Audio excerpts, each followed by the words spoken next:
सबसे पहले हम वॉन न्यूमन डिज़ाइन के बारे में बात करेंगे। अभी मैं आपको बता रहा था कि सबसे पहले स्टोर्ड प्रोग्राम कंप्यूटर्स का एक कंसेप्ट दिया गया।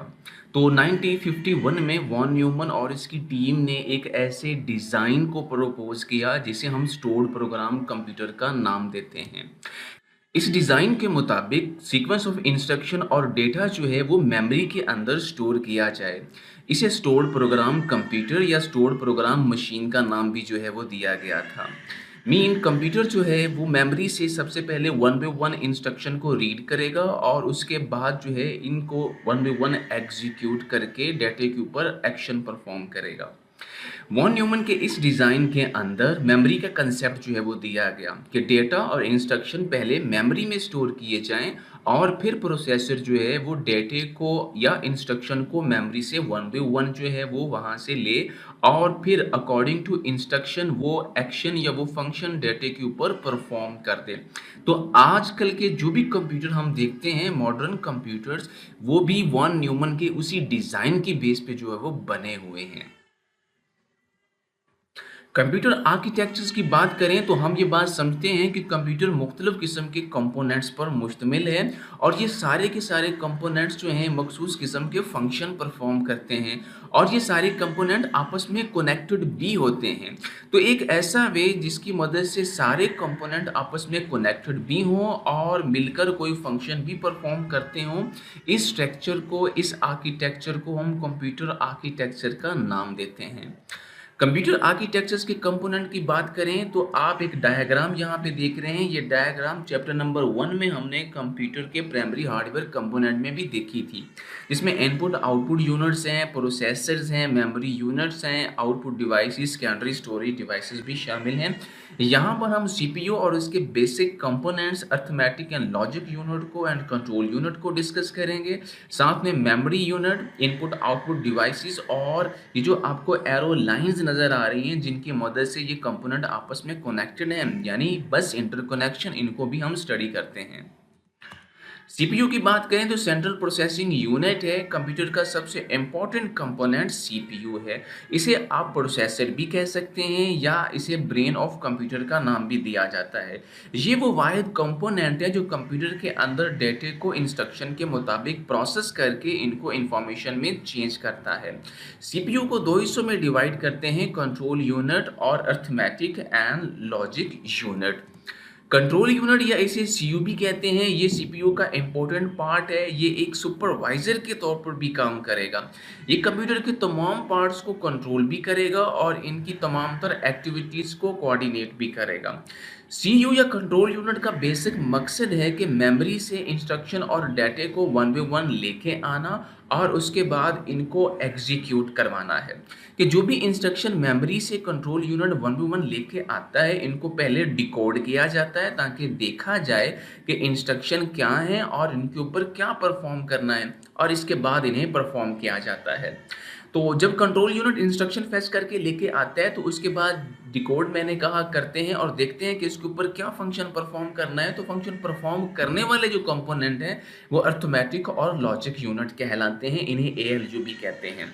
इसके भी दो पार्ट हैं, इसके भी दो हिस्से हैं, अर्थमेटिक यूनिट और लॉजिक यूनिट। अर्थमेटिक यूनिट एक ऐसा हिस्सा है जो तमाम किस्म के अर्थमेटिक ऑपरेशन परफॉर्म करेगा, जिनमें एडिशन, सब्ट्रैक्शन, मल्टीप्लिकेशन, डिवीजन जो है वो शामिल है। जबकि लॉजिकल यूनिट तमाम लॉजिकल ऑपरेशन परफॉर्म करेगा। लॉजिकल ऑपरेशन ऐसे ऑपरेशन हैं जो दो नंबर्स के दरमियान कंपैरिजन के तौर पर यूज होते हैं, जैसे कि पहला नंबर दूसरे से ग्रेटर देन है, लेस देन है, ग्रेटर देन इक्वल है, लेस देन इक्वल है, इक्वल या नॉट इक्वल। ये 6 ऑपरेशन लॉजिकल ऑपरेशन है और इसके लिए जो यूनिट काम करता है वो लॉजिकल यूनिट है। Main arithmetic and logical units जो हैं ये डाटा के ऊपर अर्थमेटिक और लॉजिकल ऑपरेशन परफॉर्म करेंगे। मेन मेमोरी एक इम्पॉर्टेंट कंपोनेंट है जो डाटे को, इंफॉर्मेशन और इंस्ट्रक्शंस को मेमोरी में टेम्परेरी तौर पर स्टोर करता है। तो सबसे पहले जो प्रोग्राम्स हैं वो मेमोरी में लोड होते हैं, उसके बाद प्रोसेसर इनको एग्जीक्यूट करता है। तो जो इंस्ट्रक्शन एग्जीक्यूट होंगी उनको वन बाय वन मेमोरी से लिया जाएगा और उसके बाद एग्जीक्यूट करने के बाद जो रिजल्ट आएगा वो रिजल्ट भी मेमोरी के अंदर स्टोर किया जा सकता है। इसलिए इस मेमोरी को वर्किंग एरिया ऑफ कंप्यूटर का नाम भी देते हैं। याद रखें, कंप्यूटर मेमोरी के बगैर काम नहीं कर सकते। क्योंकि एक सिंपल सी एग्जांपल मैं आपको देता हूँ, अगर आप चाय बनाना चाहते हैं तो आपको बर्तन की ज़रूरत पड़ेगी, क्योंकि आप मुख्तलिफ़ किस्म के इंग्रेडिएंट्स जो हैं वो शामिल करेंगे, मिक्स करेंगे, चाय बनाएंगे, तो बर्तन की या एक स्पेस की ज़रूरत पड़ेगी जहां टेम्परेरी तौर पर आपने उन तमाम इंग्रेडिएंट्स को रखना है। इस तरह प्रोसेसर जब डाटा प्रोसेस करना चाहता है तो टेम्परेरी तौर पर उसे कहीं ना कहीं स्टोर करता है, उसे मेन मेमोरी कहते हैं। इनपुट आउटपुट यूनिट्स की बात करें तो इनपुट आउटपुट यूनिट्स जो है ये असल में प्रोसेसर और इनपुट आउटपुट डिवाइसेस के दरमियान फ्लो को कंट्रोल करता है। इनपुट आउटपुट डिवाइसेस में कीबोर्ड, मॉनिटर, प्रिंटर और डिस्क ड्राइव्स जो हैं वो शामिल हैं कि आपने इनपुट डिवाइसेस या आउटपुट डिवाइसेस से डाटा लेना है या डाटा देना है, तो इसके लिए एक यूनिट है जिसे इनपुट आउटपुट यूनिट का नाम देते हैं। ये इनपुट डिवाइसेस से डाटा लेके प्रोसेसर्स को प्रोवाइड करता है और प्रोसेसर से जो रिजल्ट आते हैं उनको लेके आउटपुट डिवाइसेस की जानब प्रोवाइड करता है। Mean flow of data between input output devices and processor can be controlled by using your input output units. इसके बाद बस इंटरकनेक्शन है, बहुत इंपॉर्टेंट डेफिनेशन भी है। ये कंप्यूटर आर्किटेक्चर का बड़ा इंपॉर्टेंट कंपोनेंट है। ये एक कम्युनिकेशन चैनल भी हो सकता है। इसकी मदद से तमाम तर कंपोनेंट आपस में कनेक्टेड होते हैं और आपस में कम्युनिकेट भी करते हैं। मीन आपने देखा इनपुट कंपोनेंट से डाटा प्रोसेसर में कैसे जाता है, प्रोसेसर से मेन मेमोरी में या मेन मेमोरी से प्रोसेसर में कैसे आ रहा है, सेकेंडरी स्टोरेज डिवाइसेस में डाटा कैसे आ रहा है या प्रोसेसर से कैसे जा रहा है, और आउटपुट डिवाइसेस की मदद से डाटा जो है वो कैसे दिखाया जा रहा है। तो मेन कम्युनिकेशन लाइंस हैं, कम्युनिकेशन चैनल्स हैं, इलेक्ट्रिकल लाइंस भी कह सकते हैं, जिनकी मदद से डाटा एक कंपोनेंट से दूसरे कंपोनेंट में ट्रेवल करता है। इसे बस इंटरकनेक्शन का नाम देते हैं। इनकी मदद से सारे के सारे कंपोनेंट आपस में कनेक्टेड होते हैं। सीपीयू जिसे हम सेंट्रल प्रोसेसिंग यूनिट कह चुके हैं, अपने लास्ट लेक्चर्स के अंदर हमने कहा कि ये कंप्यूटर्स का एक इम्पॉर्टेंट कंपोनेंट है। सीपीयू को हम प्रोसेसर कहते हैं। इसके अलावा इसे एक और नाम से भी याद किया जा सकता है जिसे ब्रेन ऑफ कंप्यूटर का नाम दिया जाता है। आजकल के पर्सनल कंप्यूटर्स और लैपटॉप्स के अंदर जो सीपीयू यूज़ हो रहा है, असल में वो एक सिंगल चिप है जिसे हम माइक्रो प्रोसेसर का नाम देते हैं। सीपीयू जो है ये किसी भी कंप्यूटर के अंदर या लैपटॉप के अंदर मदरबोर्ड के ऊपर जो है वो लोकेटेड होगा। CPU send and receive data and instructions to and from different component of computer through bus interconnection. हमने जो लास्ट डायग्राम देखी उसमें हमने ये देखा कि हमारा सीपीयू जो है वो बाकी कंपोनेंट्स के साथ बस इंटरकनेक्शन की मदद से कनेक्टेड है और उसी बस इंटरकनेक्शन की मदद से डिफरेंट कंपोनेंट्स को डाटा देता भी है और वहाँ से डाटा लेता भी है। सीपीयू जो है ये आम तौर पर डेटे के ऊपर मुख्तलिफ किस्म के ऑपरेशंस परफॉर्म करता है और ऑपरेशन परफॉर्म करने का दारोमदार जो है वो प्रोग्राम इंस्ट्रक्शन के ऊपर होता है, जो कि मुख्तलिफ कंपोनेंट्स को बताई जाती हैं कि आपने क्या करना है। आपका सीपीयू इन प्रोग्राम इंस्ट्रक्शंस के मुताबिक ही तमाम कंपोनेंट्स को इंस्ट्रक्शन सेंड करता है और वो तमाम कंपोनेंट इन इंस्ट्रक्शन के मुताबिक काम करते हैं। सीपीयू में हमने कहा दो पोर्शन है, एक को हम कंट्रोल यूनिट कहते हैं और एक को अर्थमेटिक एंड लॉजिक यूनिट कहते हैं। कंट्रोल यूनिट के बारे में कहा सीपीयू का बहुत इंपॉर्टेंट पार्ट है। ये एज अ सुपरवाइजर के तौर पर काम करता है कि सीपीयू के अंदर तमाम तर इंस्ट्रक्शंस को और इसके तमाम तर पार्ट्स को और इनके अंदर होने वाली मुख्तलिफ किस्म की एक्टिविटीज़ को कोऑर्डिनेट करता है। इट मीन्स दैट जो कंट्रोल यूनिट है ये मेमोरी से डाटा और इंस्ट्रक्शंस को वन बाय वन लेके आता है, इनको डिकोड करता है, डिकोड करने के बाद इंस्ट्रक्शंस को वन बाय वन एग्जीक्यूट करवाता है। Arithmetic and logic unit important component है क्योंकि तमाम तर एग्जीक्यूशन जो है वो यहाँ परफॉर्म होगी। तो अर्थमेटिक ऑपरेशंस का मतलब है arithmetic and logic unit addition, subtraction, multiplication और डिवीजन परफॉर्म करेगा। और लॉजिकल ऑपरेशन का मतलब है कि ALU जो यूनिट है ये मुख्तलिफ न्यूमेरिकल डेटा और अल्फ़ाबेटिक डेटा के दरमियान कंपैरिजन करेगा। और मैं बता चुका हूँ 6 कंपैरिजन ऑपरेटर हैं कि एक वैल्यू को दूसरे से ग्रेटर देन चेक कर सकते हैं, less than, greater than equal, less than equal, equal और नॉट इक्वल चेक किया जा सकता है। मेन मेमोरी की बात करें तो कंप्यूटर के अंदर इंपॉर्टेंट कंपोनेंट है जो डाटा और इन्फॉर्मेशन को टेम्परेरी तौर पर स्टोर करेगा ताकि डाटे को प्रोसेस किया जा सके। ये एरिया मेन मेमोरी कहलाता है। तो कोई भी प्रोग्राम जो आप कंप्यूटर के ऊपर रन करना चाहते हैं वो सबसे पहले मेन मेमोरी के ऊपर जो है वो लोड होते हैं, उसके बाद सीपीयू उनको रन करता है। इट मीन्स दैट इंस्ट्रक्शन जो है वो वन बाई वन एग्जीक्यूट होती हैं और डेटा या जो रिजल्ट्स वगैरह कैलकुलेशन के हैं वो भी मेमोरी के ऊपर टेम्परेरी तौर पर स्टोर किए जा सकते हैं। इसका मतलब है कि हम मेमोरी को वर्किंग एरिया ऑफ कंप्यूटर भी कहते हैं। तो एक कंप्यूटर मेमोरी के बगैर काम नहीं कर सकता। मेमोरी दो टाइप की है, रैम रैंडम एक्सेस मेमोरी और ROM read only memory. Main memory के स्ट्रक्चर्स की बात करें तो आजकल के मॉडर्न कंप्यूटर्स के अंदर जो मेमोरी यूज़ हो रही है ये चिप पर मुश्तमिल होती है और ये चिप जो है ये सेमीकंडक्टर मटेरियल से मिलकर बनी होती है। मेन मेमोरी जो है जो कंप्यूटर्स के अंदर मौजूद है ये थाउजेंड्स और मिलियन सेल पर मुश्तमिल होगी। हर सेल के अंदर आप एक बिट डाटा स्टोर कर सकते हैं। बिट का मतलब है बाइनरी डिजिट जो 0 या 1 में से कोई हो सकता है। तो मीन इन सेल को लॉजिकली तौर पर हम 8 बिट के ग्रुप में ऑर्गेनाइज करते हैं जिसे हम 1 बाइट भी कहते हैं। अगर आप इमेज देखें तो इसमें 8 बिट जो है वो इन सेल के अंदर नजर आ रहे हैं, तो ये एक मुकम्मल बाइट है, ग्रुप ऑफ 8 बिट्स। मेमोरी के हवाले से थोड़ी सी और बात करें तो हर बाइट जो मेमोरी के अंदर मौजूद है उसके एक यूनिक नंबर भी होगा और इस नंबर को हम उस बाइट का एड्रेस भी कहते हैं। अगर आप इस डायग्राम में देखें तो ये बाइट्स है, इसके अलावा नेक्स्ट बाइट्स भी मौजूद हैं और इनके अंदर 8 बिट डेटा जो है वो स्टोर होगा। ये 1 बाइट कहलाएगा। हर बाइट मेमोरी के अंदर एक यूनिक नंबर रखेगा, उसी नंबर को हम एड्रेस ऑफ दैट बाइट कह रहे हैं। तो मीन सीपीयू जो है इन बाइट्स को असेस कर सकता है और इसके लिए उसे उसका यूनिक नंबर या एड्रेस स्पेसिफाई करना पड़ता है कि अगर सीपीयू एड्रेस बताए कि इस लोकेशन नंबर 1 से डाटा लेके आओ तो वो इस एड्रेस की मदद से डाटा रीड कर सकता है या किसी भी एड्रेस की मदद से डाटा राइट कर सकता है। तो मेन मेमोरी में बाइट्स मुख्तलिफ किस्म की लोकेशंस के अंदर मौजूद हैं। कंसेप्टिव मेमोरी लोकेशन है लेकिन रैंडमली तौर पर किसी भी बाइट का एड्रेस बताकर सीपीयू डायरेक्टली वैल्यू वहां से असेस कर सकता है। तो किसी भी बाइट को आप असेस करना चाहें तो वो पहले नंबर पे हो या एंड वाले नंबर पे हो, इसके लिए इक्वल अमाउंट ऑफ टाइम जो है वो दरकार होता है।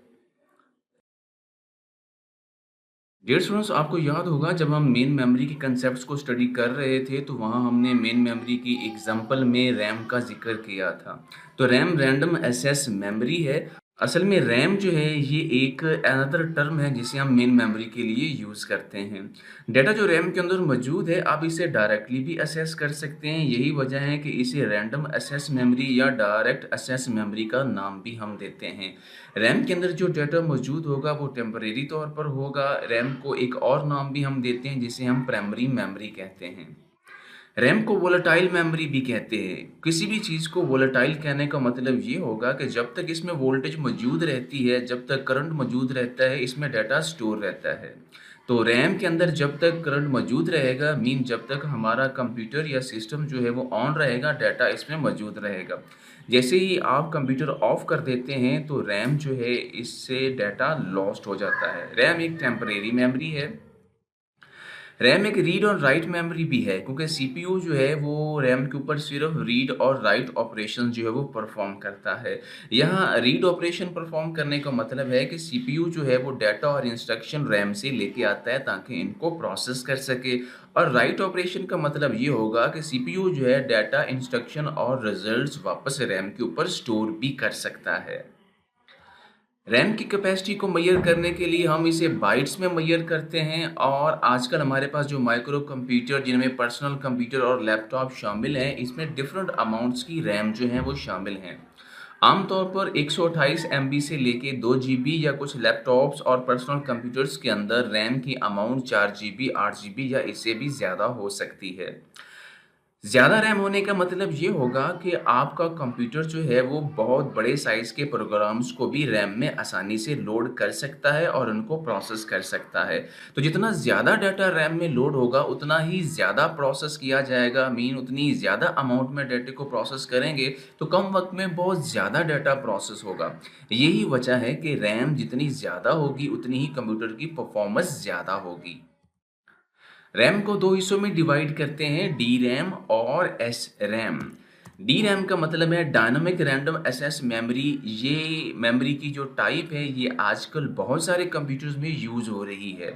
डी रैम के अंदर जो डाटा मौजूद होगा, अगर उसे मेंटेन रखना चाहते हैं तो डी रैम को इलेक्ट्रिक चार्जेस से बार बार रिफ्रेश करना पड़ता है। अगर ऐसा नहीं करेंगे तो डी रैम में जो डाटा मौजूद होगा वो लॉस्ट हो जाएगा। डी रैम जो है वो ज़्यादा पावर यूटिलाइज करती है क्योंकि इसे बार बार इलेक्ट्रिक चार्जेस से रिफ्रेश करना पड़ता है। डी रैम स्लो मेमोरी है। उसकी वजह यह है कि जब आप डी रैम को इलेक्ट्रिक चार्जेस से बार बार रिफ्रेश करेंगे तो सीपीयू रीड या राइट ऑपरेशन उस वक्त परफॉर्म नहीं कर सकता, मीन सीपीयू को वेट करना पड़ता है। यही वजह है कि डी रैम एक स्लो मेमोरी है। एसरैम की बात करें तो ये स्टैटिक रैंडम एक्सेस मेमोरी है और ये आजकल मॉडर्न कंप्यूटर्स के अंदर ये एसरैम टेक्नोलॉजी यूज हो रही है। एसरैम को बार बार रिफ्रेश नहीं किया जाता, इसलिए ये एक फास्टर मेमोरी है as compare to the RAM. Mean यहाँ इलेक्ट्रिक चार्जेस से आप एसरैम को बार बार रिफ्रेश नहीं करेंगे, इसलिए जब रिफ्रेश नहीं करेंगे तो ये कम पावर यूटिलाइज करेगी। इसके अलावा एसरैम एक फास्टर मेमोरी हम कह रहे हैं जब ऐसी बात है तो एसरैम बार बार रिफ्रेश नहीं हो रही, इसलिए सीपीयू को भी वेट नहीं करना पड़ता, तो सीपीयू डायरेक्टली डाटा जो है वो एसेस करता है। एसरैम जो है ये आमतौर पर फास्ट मेमोरीज बनाने के काम आती हैं, जिनकी बेहतरीन एग्जांपल कैश मेमोरी है। कैश मेमोरी एक बेहतरीन और फास्ट मेमोरी है। ये रैम की निस्बत इसका साइज भी कम होता है। ये रैम ही की तरह है लेकिन ये एक्सट्रीमली फास्ट मेमोरी है as compare to RAM. Mean cache memory का बेसिक मकसद ये है कि ये प्रोसेसर के अंदर या प्रोसेसर के साथ मदरबोर्ड के ऊपर चिप की शक्ल में लोकेटेड होती है और इससे आपके कंप्यूटर प्रोसेसर की परफॉर्मेंस इंक्रीज होती है।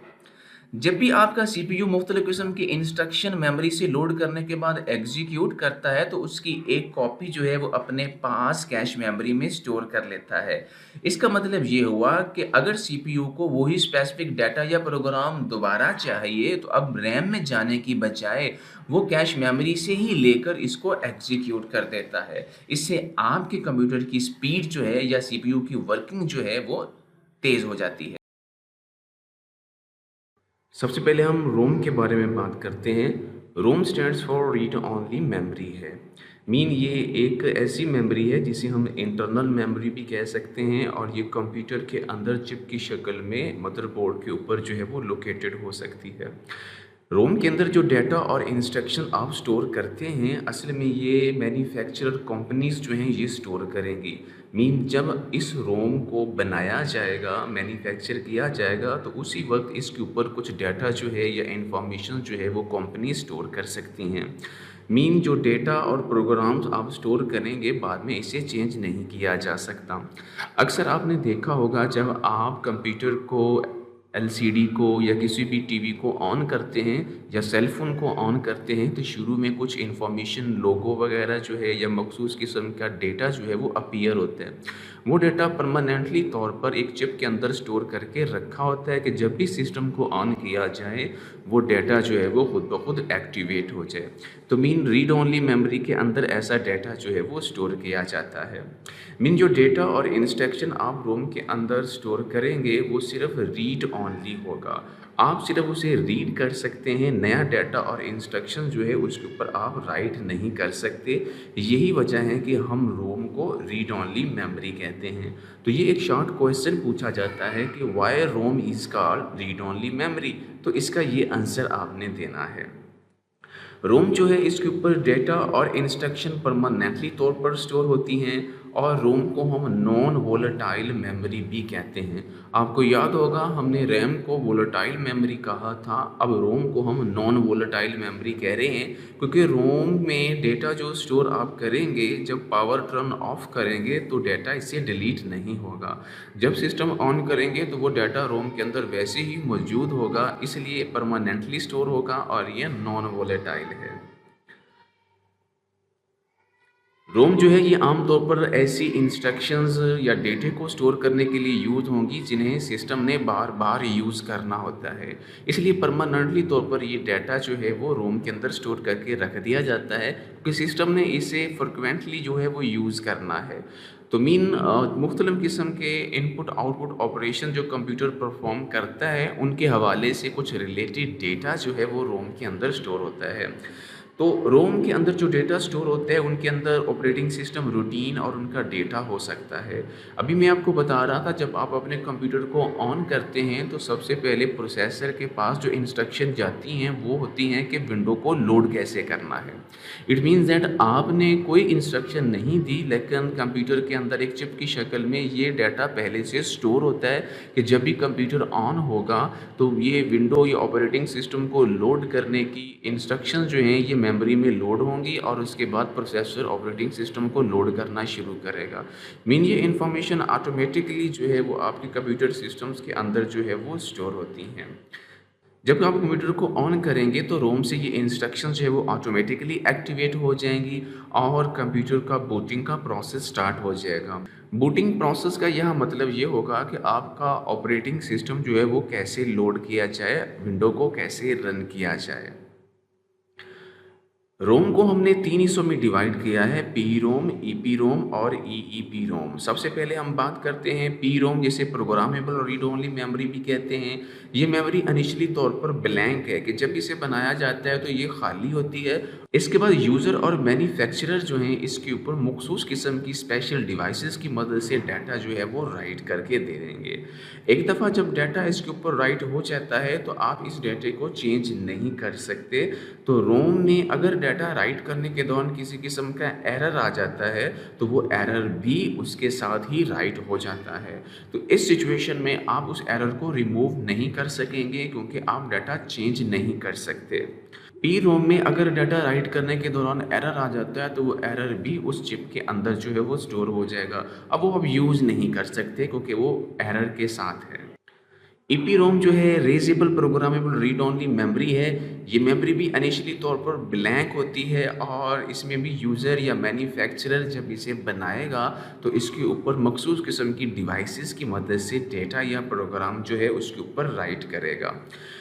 पी रोम की तरह हम अगर चाहें तो ईपी रोम के अंदर डेटे को रिमूव करके नया डाटा इसके ऊपर जो है वो आप राइट कर सकते हैं। इस मकसद के लिए स्पेशल डिवाइसेस और अल्ट्रा वायलेट रेज जो है वो यूज़ की जाती हैं ताकि पहले वाला डाटा जो है वो रिमूव कर दिया जाए और नया डाटा जो है वो इसके ऊपर राइट कर दिया जाए। ईपी रोम जो है इसमें आप चाहें तो अपने प्रोग्राम्स और डाटे को चेंज भी कर सकते हैं और नया डाटा भी ऐड कर सकते हैं। जब ईपी रोम यूज़ कर रहे होंगे तो उस सिचुएशन में सिर्फ डाटा रीड किया जा सकता है, राइट करने के लिए स्पेशल डिवाइसेस की ज़रूरत पड़ती है। ईईपी रोम है electronically erasable programmable read only memory. ये मेमोरी की एक ऐसी टाइप है जिसमें आप डाटे को या इंस्ट्रक्शंस को चेंज कर सकते हैं लेकिन अब आपको इलेक्ट्रिकल डिवाइसेस की ज़रूरत पड़ेगी। इससे पहले हम ईपी रोम में देख चुके हैं, वहाँ इलेक्ट्रिकल डिवाइसेस और अल्ट्रा वायलेट रेज चाहिए डाटे को रेज करने के लिए और यहाँ पर सिर्फ इलेक्ट्रिकल डिवाइसेस की मदद से डाटा जो है वो रेज हो जाता है। तो प्रोग्राम और डाटा जो ईईपी रोम के अंदर मौजूद होगा आप उसको आसानी के साथ मॉडिफाई भी कर सकते हैं। अगर हम रोम और रैम के दरमियान डिफरेंस को देखना चाहें तो देखें जी, रोम जो है ये रीड ओनली मेमोरी है जबकि रैम जो है इसे रीड एंड राइट मेमोरी भी कहते हैं। दूसरे नंबर पर देखें तो रोम एक परमानेंट मेमोरी है, on the other hand RAM एक टेम्परेरी मेमोरी है। रोम की बात करें तो ये नॉन वोलेटाइल है और रैम की बात करें तो ये वोलेटाइल मेमोरी है। रोम की बात करें तो ये स्मॉल स्टोरेज कैपेसिटी के साथ अवेलेबल है जबकि रैम जो है ये लार्ज स्टोरेज कैपेसिटी के साथ अवेलेबल है। आपको बताते चलें कि रोम जो है ये आम तौर पर 2, 6, 9 और इससे भी कुछ ज़्यादा MB में जो है वो मौजूद है जो आजकल के जदीद सिस्टम्स के साथ आ रही है, लेकिन रैम्स जो है वो GB में होती है। रोम के अंदर जो डाटा आप राइट करते हैं इसके लिए स्पेशल किस्म की डिवाइसेस और अल्ट्रा वायलेट रेज चाहिए जबकि रैम के अंदर आप अगर डाटा राइट करना चाहते हैं तो इलेक्ट्रिकल डिवाइसेस की मदद से राइट होता है। रोम के अंदर जो डाटा आप राइट करेंगे वो मैन्युफैक्चरिंग टाइम के दौरान ही इसके ऊपर राइट हो जाएगा, लेकिन रैम के अंदर जो डाटा राइट होता है या डाटा रीड होता है वो डाटा प्रोसेसिंग के दौरान ही हो जाता है और किसी भी वक्त हो सकता है। चलें सबसे पहले हम समझते हैं कि कंप्यूटर बस क्या है। आपको याद होगा अपने एक लेक्चर के अंदर मैंने आपको बस इंटरकनेक्शन के बारे में बताया था। वहाँ हमने कुछ इलेक्ट्रिकल पाथ या इलेक्ट्रिकल लाइंस की बात की थी, जिनकी मदद से मुख्तलिफ़ किस्म के कंप्यूटर कंपोनेंट आपस में कनेक्टेड होते हैं। यहाँ भी हम कंप्यूटर बस को उसी रेफरेंस से थोड़ा सा एक्सप्लेन करेंगे। जैसे कि आप जानते हैं कि कंप्यूटर जो है वो डिफरेंट किस्म के कंपोनेंट्स पर मुश्तमिल है, जैसे कि सीपीयू हो सकता है, मेन मेमोरी है, इनपुट आउटपुट सिस्टम शामिल हैं। तो इन तमाम कंपोनेंट्स को आपस में कनेक्ट किया जाता है और इसके लिए इस सिस्टम्स को हम बस इंटरकनेक्शन का नाम पहले दे चुके हैं। तो मीन हम कुछ पैरेलल लाइंस को यूज़ करते हुए या कंडक्टिंग वायर्स को यूज़ करते हुए इन तमाम कंपोनेंट्स को आपस में कनेक्ट भी कर लेते हैं और इन्हीं वायर्स को या इन्हीं पैरेलल लाइंस को हम इलेक्ट्रिकल पाथ का नाम भी देते हैं। असल में set of electrical path through which computers CPU sends and receive data and instructions to and from different components computer is called computer bus. असल में वही इलेक्ट्रिकल पाथ जो तमाम कंपोनेंट को आपस में कनेक्ट करते हैं और जिनकी मदद से एक सीपीयू जो है वो डिफरेंट कंपोनेंट्स को इंफॉर्मेशन और डाटा सेंड भी करता है और उनसे रिसीव भी करता है। इन इलेक्ट्रिकल पाथ को हम कंप्यूटर बस का नाम देते हैं। कंप्यूटर बस जो है आमतौर पे इसके अंदर नंबर ऑफ लाइंस पे डिपेंड करता है कि इस बस की जो है वो कैपेसिटी कितनी है, क्योंकि कितनी अमाउंट में एक डाटा जो है वो एक बस लेके जा सकती है ये उसके अंदर नंबर ऑफ लाइन की तादाद पे डिपेंड करता है। फॉर एग्जांपल अगर एक बस के अंदर 16 लाइंस मौजूद होंगी तो मीन 16 बिट डाटा एक ही वक्त में ट्रेवल करेगा। इसका मतलब ये हुआ कि एक लाइन के ऊपर एक बिट डेटा जो है वो ट्रेवल करता है। तो amount of data that a bus can carry at one time is called bus width, कि हर बस की एक विड्थ होगी, जिसका मतलब ये होगा कि ये बस जो है एक मखसूस वक्त में कितना डेटा जो है वो लेके जा सकती है, कि एक ही वक्त में अगर तो 16 लाइंस हैं तो 16 बिट डेटा जाएगा, 32 लाइंस हैं तो 32 बिट डेटा जो है वो ट्रेवल करेगा। कंप्यूटर बस को हम दो हिस्सों में डिवाइड करते हैं, एक्सपेंशन बसेस और सिस्टम बसेस। इसमें से सबसे पहले एक्सपेंशन बसेस की बात करें तो इनको हम एक्सटर्नल बसेस भी कहते हैं, क्योंकि ये एक्सटर्नल डिवाइसेस को सीपीयू के साथ कनेक्ट करवाती हैं, जिनमें कीबोर्ड शामिल है, माउस शामिल है, मोडेम, मॉनिटर और प्रिंटर। ये एक्सटर्नल डिवाइसेस हैं। यकीनन ये डिवाइसेस मुख्तलिफ किस्म की वायर्स के साथ कंप्यूटर के साथ कनेक्टेड होती हैं। तो वो लाइंस, कम्युनिकेशन लाइन जिनकी मदद से डाटा इन डिवाइसेस से सीपीयू की जानब जाएगा या आउटपुट डिवाइसेस जो हैं उनसे उनकी तरफ डाटा जो है वो सीपीयू सेंड करेगा, ये एक्सपेंशन बसेस की मदद से होगा। सिस्टम बसेस की बात करें तो इनको हम इंटरनल बसेस कहते हैं। ये असल में मदरबोर्ड का हिस्सा है और मदरबोर्ड के ऊपर मौजूद सीपीयू और मेन मेमोरी को कनेक्ट करने के लिए यूज़ होती हैं। आमतौर पर एक कंप्यूटर के अंदर जो सिस्टम बसेस यूज़ होती हैं उनमें 70 से 100 लाइंस जो है वो मौजूद होती हैं। सिस्टम बसेस असल में 3 तरह की हैं, जिनको हम आज के लॉन्ग क्वेश्चन के अंदर एक्सप्लेन करने वाले हैं और ये एक इम्पोर्टेंट लॉन्ग क्वेश्चन भी है। इसमें डेटा बस है, एड्रेस बस है और कंट्रोल बस है। इन 3 टाइप्स की बसेस को हम थोड़ा एक्सप्लेन करते हैं। डेटा बस जैसे कि नाम से जाहिर है ये एक ऐसी सिस्टम बस है जो कि डिफरेंट कंपोनेंट्स के दरमियान डेटे को ट्रांसफ़र करती है। मीन ये सीपीयू को, मेमोरी को और कुछ और हार्डवेयर कंपोनेंट्स को आपस में कनेक्ट करती है और फिर डेटा एक कंपोनेंट से दूसरे कंपोनेंट को सेंड करती है। डेटाबेस आमतौर पर 8 बिट, 16 बिट, 32 या 64 बिट डेटा ट्रांसफ़र कर सकती है, क्योंकि इसमें 8 लाइन वाली 8 बिट डाटा ट्रांसफ़र करेगी, 16 लाइन वाली बस 16 बिट, 32 लाइन वाली जो हमारे पास बस है ये 32 बिट और 64 लाइंस वाली जो बस होगी वो 64 bit eight a time data send करेगी। मीन तमाम पैरेलल लाइंस जो हैं इसमें से हर लाइन एक वक्त में एक बिट डाटा सेंड करती है। तो मीन अगर हम कहें कि एक डाटाबेस हमारे पास 64 लाइंस वाली है तो 64 बिट डाटा जो है वो एक ही वक्त में सेंड होगा। एक्चुअली नंबर ऑफ लाइंस की तादाद ज़्यादा होने का मतलब ये है कि ज़्यादा अमाउंट में डाटा एक ही वक्त में जाएगा। यूँ एक कंपोनेंट से दूसरे कंपोनेंट में डाटा ट्रेवलिंग की स्पीड जो है वो बहुत इफेक्ट होती है। डेटा बस जो है ये बाई डायरेक्शनल है और किसी भी बस को बाई डायरेक्शनल हम तब कहते हैं जब ये डाटा सेंड भी कर सकती है और डाटा लेके भी आ सकती है। मीन इस बस की मदद से सीपीयू मेमोरी को डाटा सेंड भी कर सकता है और मेमोरी से डाटा जो है वो लेके आ सकता है, यानी डाटा रीड भी कर सकता है। बहुत ऑपरेशन रीड एंड राइट इस बस की मदद से परफॉर्म किए जा सकते हैं। इसके बाद बात करें एड्रेस बस, जैसे कि नाम से जाहिर है एक ऐसी सिस्टम बस है जो कि एड्रेस इंफॉर्मेशन जो है वो डिफरेंट कंपोनेंट के जो है ये कैरी करेगी। मीन इस बस में सिर्फ एड्रेस इंफॉर्मेशन हो सकती हैं।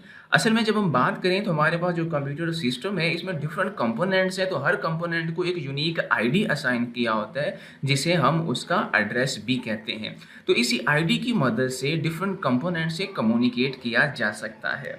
सपोज सीपीयू जो है वो डाटा स्पेसिफिक लोकेशन से रीड करना चाहता है और वो स्पेसिफिक लोकेशन मेमोरी के अंदर कहीं मौजूद है, तो सीपीयू असल में उस मेमोरी लोकेशन का एड्रेस जो है वो इस एड्रेस बस के अंदर रखेगा। फिर इस एड्रेस की मदद से उस मेमोरी लोकेशन तक जाया जाएगा और फिर उसके बाद उस लोकेशन से डाटा लेके डाटा बस में रखा जाएगा और वापस सीपीयू के पास लेके आएंगे।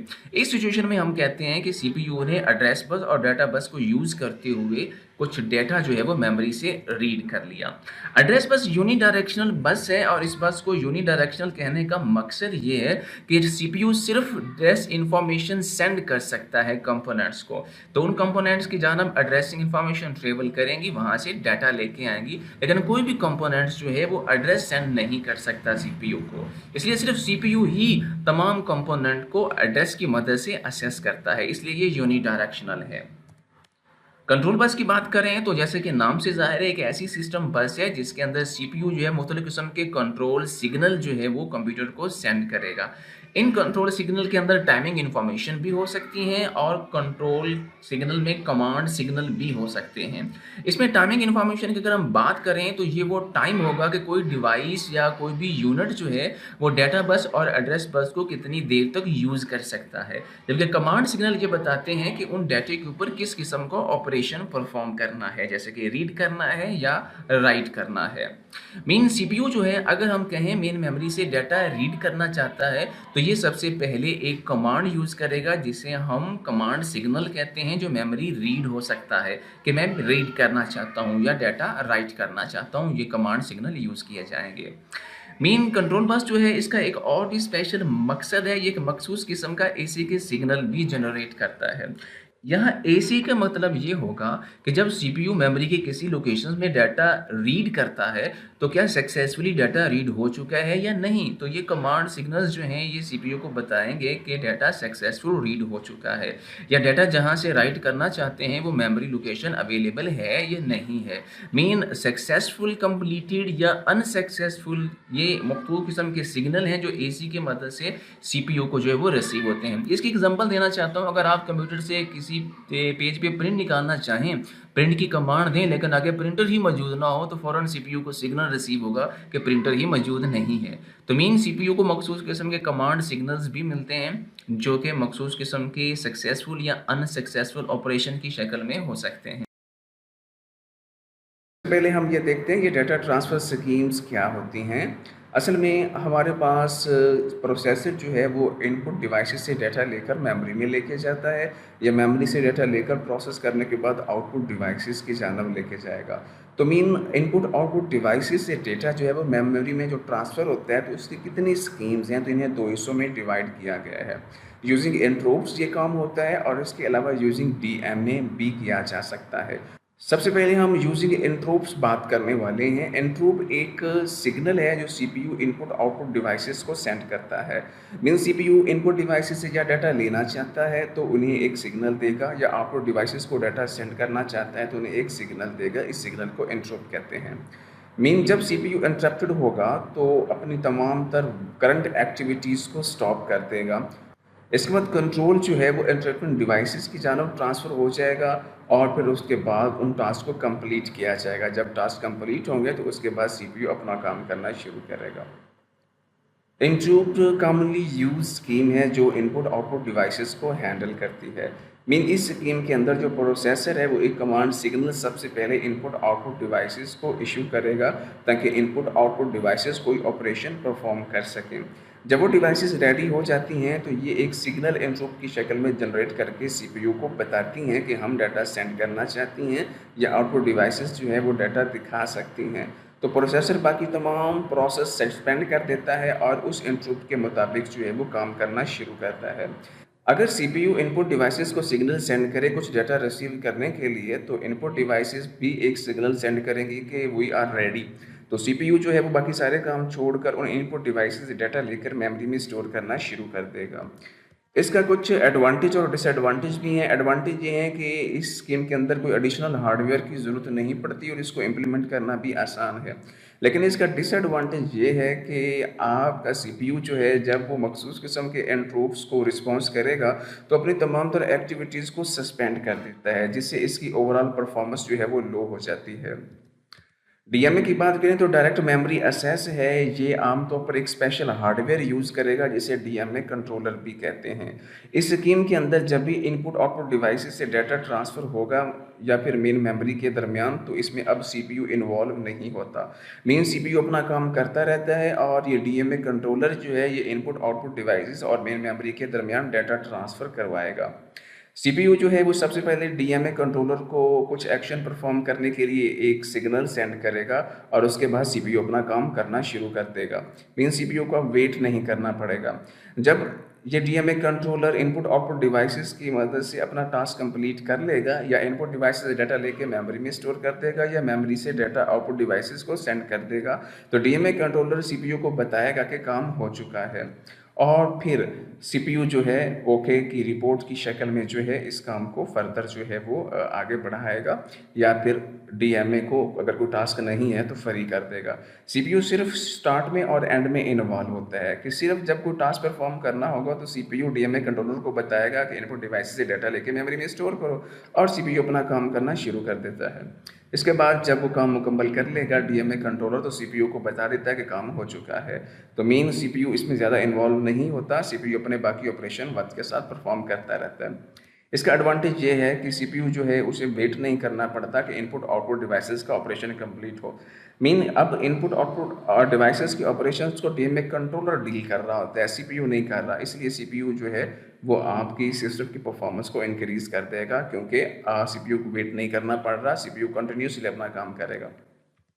डिसएडवांटेज ये है कि ये एक कम्प्लेक्स सिचुएशन है और इसमें मज़ीद हार्डवेयर की ज़रूरत पड़ेगी जो डीएमए कंट्रोलर की शक्ल में होगा और इसको इम्प्लीमेंट करना भी मुश्किल। सबसे पहले बात करते हैं कि सीपीयू रजिस्टर्स क्या हैं। मीन हमारे सीपीयू के अंदर स्मॉल मेमोरी लोकेशंस मौजूद हैं जिनके अंदर डेटा और इंस्ट्रक्शन जो है वो स्टोर की जाती हैं। इन स्मॉल मेमोरी लोकेशंस को या स्मॉल स्टोरेज लोकेशंस को हम रजिस्टर्स का नाम देते हैं। रजिस्टर सीपीयू के अंदर मौजूद हैं और ये बहुत हाई स्पीड मेमोरीज जो है वो कहलाती हैं। मीन इनके अंदर हम डेटा और इंस्ट्रक्शन स्टोर करते हैं और ये काम प्रोग्राम एग्जीक्यूशन के दौरान हो रहा होता है। सीपीयू में डिफरेंट टाइप्स के रजिस्टर्स मौजूद हैं और हर तरह का जो प्रोसेसर है इसके अंदर डिफरेंट टाइप के रजिस्टर्स मौजूद होते हैं। कुछ इंस्ट्रक्शंस को स्टोर करते हैं, कुछ रिजल्ट्स को स्टोर करते हैं और कुछ डाटा को प्रोसेस करने के लिए यूज़ होते हैं। तो मीन हर रजिस्टर का साइज़ भी डिफरेंट है, तो कुछ रजिस्टर 2, 4, 8 बाइट्स या इससे भी ज़्यादा स्पेस के साथ जो है वो सीपीयू के अंदर मौजूद होते हैं।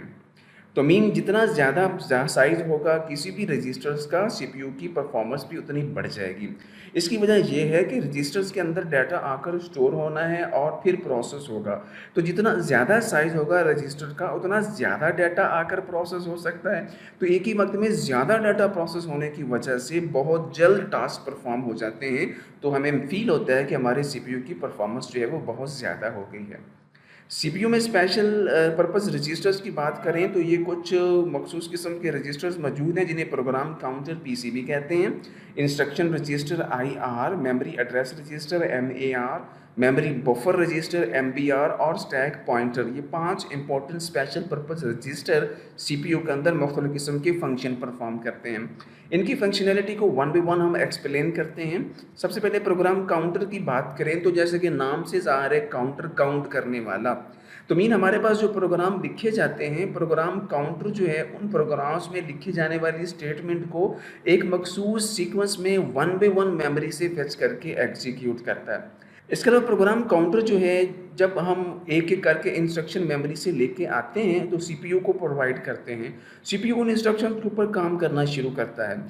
फिर प्रोग्राम काउंटर जो नेक्स्ट इंस्ट्रक्शन एग्ज़ीक्यूट होनी है, उसका एड्रेस भी अपने पास होल्ड करता है, ताकि सीपीयू जैसे पहले इंस्ट्रक्शंस को रन कर ले, उसके बाद ये नेक्स्ट इंस्ट्रक्शंस जो हैं, ये सीपीयू को दी जाएँ।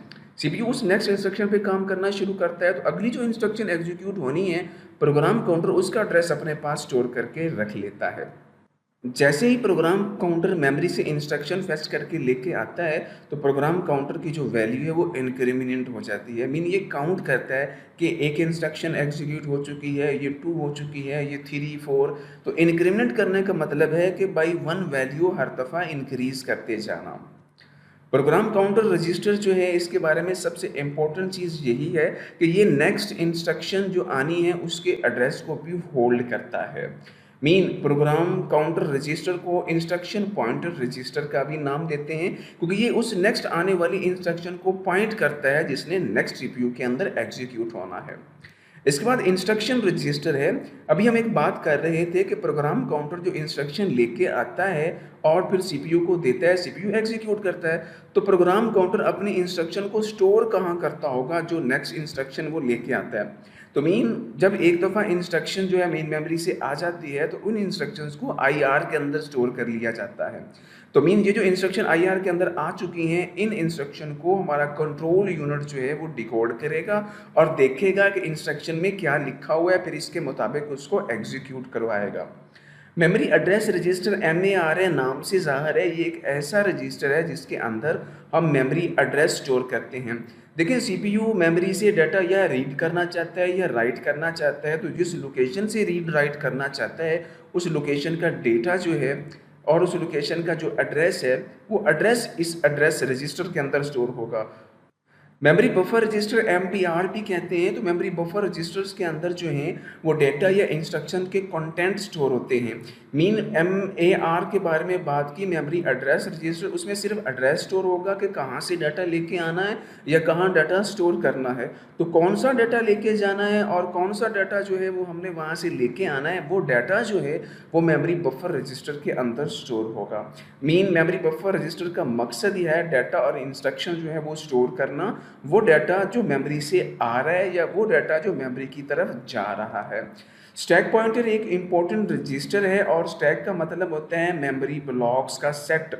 स्टैक के अंदर भी डाटा स्टोर कर सकते हैं और डाटा वहाँ से हम ले भी सकते हैं। इसके लिए मखसूस किस्म का लॉजिक यूज़ होता है जिसे हम LIFO कहते हैं, mean last in first out. बिल्कुल वैसे ही कि आपके पास एक पाइप हो, एक साइड से बंद हो और ऊपर से आप इसमें बॉल डालना शुरू कर दें, तो बॉल जो सबसे पहले आप ऐड करेंगे वो सबसे एंड पे नीचे चली जाएगी। जब आप बॉल्स निकालना चाहते हैं तो सबसे एंड में जो बॉल आपने ऐड की है वो सबसे पहले निकलेगी। मीन जो सबसे लास्ट पे इन हुआ है वो सबसे पहले आउट होगा। तो स्टैक पॉइंटर जो है वो मेमोरी के अंदर स्टैक को मैनेज ऑर्गेनाइज करता है। अक्सर एप्लीकेशन प्रोग्राम्स के अंदर अनडू या रीडू के जो ऑपरेशंस होते हैं वो स्टैक की मदद से परफॉर्म किए जाते हैं। सबसे पहले हम बात करते हैं जनरल पर्पस रजिस्टर्स जो हैं वो क्या हैं। लास्ट लेक्चर्स के अंदर हमने कुछ स्पेशल पर्पस रजिस्टर स्टडी किए थे, तो इसी तरह सीपीयू के अंदर कुछ जनरल पर्पस रजिस्टर भी मौजूद होते हैं। इन जनरल पर्पस रजिस्टर्स का मकसद जो है ये मुख्तलिफ किस्म के अर्थमेटिक और लॉजिकल ऑपरेशंस के साथ साथ डाटा मूवमेंट के ऑपरेशन भी परफॉर्म करते हैं और बाकी कुछ रजिस्टर्स के साथ मिलकर ये तमाम तर फंक्शनैलिटी परफॉर्म करेंगे। जनरल पर्पस रजिस्टर्स की अगर हम बात करें तो ये EAX, EBX, ECX और EDX जो हैं ये हमारे पास 4 ऐसे जनरल पर्पस रजिस्टर मौजूद हैं। और याद रखें ये एक्सटेंडेड AX है, एक्सटेंडेड BX, एक्सटेंडेड CX और एक्सटेंडेड DX है। ये 32 बिट रजिस्टर होते हैं और मुख्तलिफ़ किस्म की वैल्यूज़ जो है वो स्टोर करते हैं। तो इस 32 बिट को हमने 2 हिस्सों में डिवाइड कर दिया। पहले 16 बिट जो होंगे ये लोअर रजिस्टर्स की कैटेगरी में हम देखते हैं, जिन्हें AL, BL, CL और DL कहते हैं। मीन 0 से लेके 15 पहले 16 बिट्स के लिए है। उसके बाद अगले 16 बिट जो हैं 16 से लेके 31 उनको हम हायर रजिस्टर की कैटेगरी में रखते हैं, जिन्हें AH, BH, CH और DH का नाम दिया जाता है। यहाँ हमने काफ़ी सारे वर्ड यूज़ किए हैं और उनको ज़रा वगैरह हम उनके एब्रीविएशन से देखते हैं। यहाँ ए जो हम यूज़ कर रहे हैं ये अकामुलेटर होगा, तो एक्सटेंडेड अकामुलेटर रजिस्टर है। बी की बात करें तो ये बेस है, एक्सटेंडेड बेस रजिस्टर कहलाएगा, या यहाँ पर भी बेस लोअर रजिस्टर या बेस हायर रजिस्टर बनता है। इसके अलावा सी है काउंटर है, तो इसे हम एक्सटेंडेड काउंटर रजिस्टर भी कहते हैं। डी होगा डेटा, तो EDX एक्सटेंडेड डेटा रजिस्टर होगा। इसके अलावा एल लोअर के लिए, एच जो है वो हायर के लिए और ई एक्सटेंडेड के लिए हम जो है वो यहाँ यूज़ कर चुके हैं। अब हम इन चारों को AX, BX, CX और DX रजिस्टर जो जनरल पर्पज़ रजिस्टर्स हैं इनको थोड़ा एक्सप्लेन करते हैं और इनकी वर्किंग को देखते हैं। AX एक्यूमुलेटर रजिस्टर है और ये जो है अर्थमेटिक और कुछ डाटा मूवमेंट ऑपरेशंस के लिए जो है वो यूज़ होता है। इसके अलावा बेस रजिस्टर जो है ये आमतौर पर मेमोरी एड्रेसेस जो हैं, जो डाटा मौजूद होगा उस डाटे का जो एड्रेस है मेमोरी लोकेशन के अंदर उस एड्रेस को स्टोर करेगा, और जब भी कोई अर्थमेटिक और डाटा मूवमेंट का ऑपरेशन परफॉर्म होगा तो उस डाटे का जो एड्रेस है वो बेस रजिस्टर के अंदर स्टोर होगा, जिसे हम BXB कहते हैं। इसके अलावा CX है, इसे हम काउंटर रजिस्टर भी कहते हैं। ये काउंटिंग पर्पज़ के लिए यूज़ होता है और प्रोग्रामिंग के अंदर मुख्तलिफ़ किस्म के काउंटिंग ऑपरेशंस जैसे कि लूपिंग ऑपरेशन जो है इस मकसद के लिए यूज़ होता है। जैसे कि नंबर ऑफ़ इंस्ट्रक्शन जो है वो कितनी दफ़ा एग्जीक्यूट करवाई जाए ये 1 बाय 1 उन्हें काउंट करेगा। तो हमने इंस्ट्रक्शन काउंटर रजिस्टर के बारे में पहले आपको स्पेशल पर्पज़ रजिस्टर के अंदर भी एक्सप्लेन किया था, जिसे हम प्रोग्राम काउंटर भी कहते हैं। तो वहाँ पर प्रोग्राम काउंटर रजिस्टर यही काम कर रहा था कि 1 बाय 1 कैसे वैल्यू को काउंट करता है। तो CX रजिस्टर का काम भी वही है। इसके अलावा डेटा रजिस्टर है, जिसे हम DX भी कह सकते हैं। ये आम तौर पर उस डाटे को होल्ड करेगा जो डाटा डिवीजन या मल्टीप्लिकेशन ऑपरेशन में यूज़ हो रहा है। सेगमेंट रजिस्टर्स की बात करें तो सेगमेंट हम मेमोरी ब्लॉक को कहते हैं, और कोई भी सेगमेंट रजिस्टर जो है ये किसी भी मेमोरी एड्रेस को स्टोर करने के लिए यूज़ होगा। मीन CPU मुख्तलिफ़ किस्म के ऑपरेशन परफॉर्म करता है, तो जिन चीज़ों के ऊपर ऑपरेशन परफॉर्म करता है उनके मेमोरी एड्रेस या उनके मेमोरी ब्लॉक को स्टोर करने के लिए सेगमेंट रजिस्टर जो है वो मौजूद हैं। तो ये जो रजिस्टर है ये आमतौर पर बेस लोकेशन स्टोर करेगा, जो कि प्रोग्राम इंस्ट्रक्शंस की हो सकती हैं, डाटा या किसी भी स्टैक की हो सकती हैं। सेगमेंट रजिस्टर जो हैं इनको हम एड्रेस रजिस्टर्स का नाम भी देते हैं। तो ये 4 हैं, CS, DS, ES और SS, और ये 2 बाइट्स रजिस्टर जो है वो कहलाते हैं। इसमें अगर बात करें तो ये ऐसे रजिस्टर हैं जो कि IP रजिस्टर के कंजक्शंस के साथ काम करेंगे, या इसके अलावा 2 इंडेक्स रजिस्टर्स के साथ मिलकर काम कर सकेंगे। DI और SI शामिल है। इसमें IP इंस्ट्रक्शन पॉइंटर रजिस्टर है, DI ये हमारे पास डाटा इंडेक्स है, और SI ये हमारे पास सेगमेंट इंडेक्स या इसे स्टैक इंडेक्स भी कह सकते हैं। अब इन चारों रजिस्टर्स के बारे में हम थोड़ा सा एक्सप्लेन करते हैं। कोड सेगमेंट ये एक ऐसा सेगमेंट रजिस्टर है जो कि तमाम तर एग्जीक्यूटेबल जो इंस्ट्रक्शन है उनकी बेस लोकेशन को स्टोर करेगा। कि आपके प्रोग्राम में काफ़ी सारे इंस्ट्रक्शन है, कोड है, और उनको रन करना है, तो फिर उनके लिए जो एड्रेस मेमोरी लोकेशन है उनको स्टोर करेगा। इसके अलावा ये IP रजिस्टर के साथ मिलकर जो है वो मेमोरी के अंदर इन एड्रेसेस को स्टोर करेगा। डेटा सेगमेंट जो है ये आमतौर पर बेस लोकेशंस या मेमोरी लोकेशंस के अंदर जो डेटा है उन डेटे को स्टोर करेगा, और इस मकसद के लिए DI और SI रजिस्टर जो है वो यूज़ करेंगे। मीन आप एक प्रोग्राम बनाते हैं और उस प्रोग्राम के अंदर जो डेटा मौजूद है, जो वेरिएबल्स मौजूद हैं, वो वेरिएबल मेमोरी में किसी न किसी लोकेशन के अंदर तो स्टोर हुए होंगे, तो उन लोकेशन की एड्रेसेस को स्टोर करने के लिए डाटा सेगमेंट रजिस्टर है। एक्स्ट्रा सेगमेंट रजिस्टर आमतौर पर एडिशनल बेस लोकेशंस के लिए है। समटाइम मेमोरी जो है वो एक्सटेंडेड है, 2 से 4 बाइट हो जाती है, तो एक्स्ट्रा सेगमेंट रजिस्टर उस एक्सटेंडेड एड्रेस को स्टोर करेगा।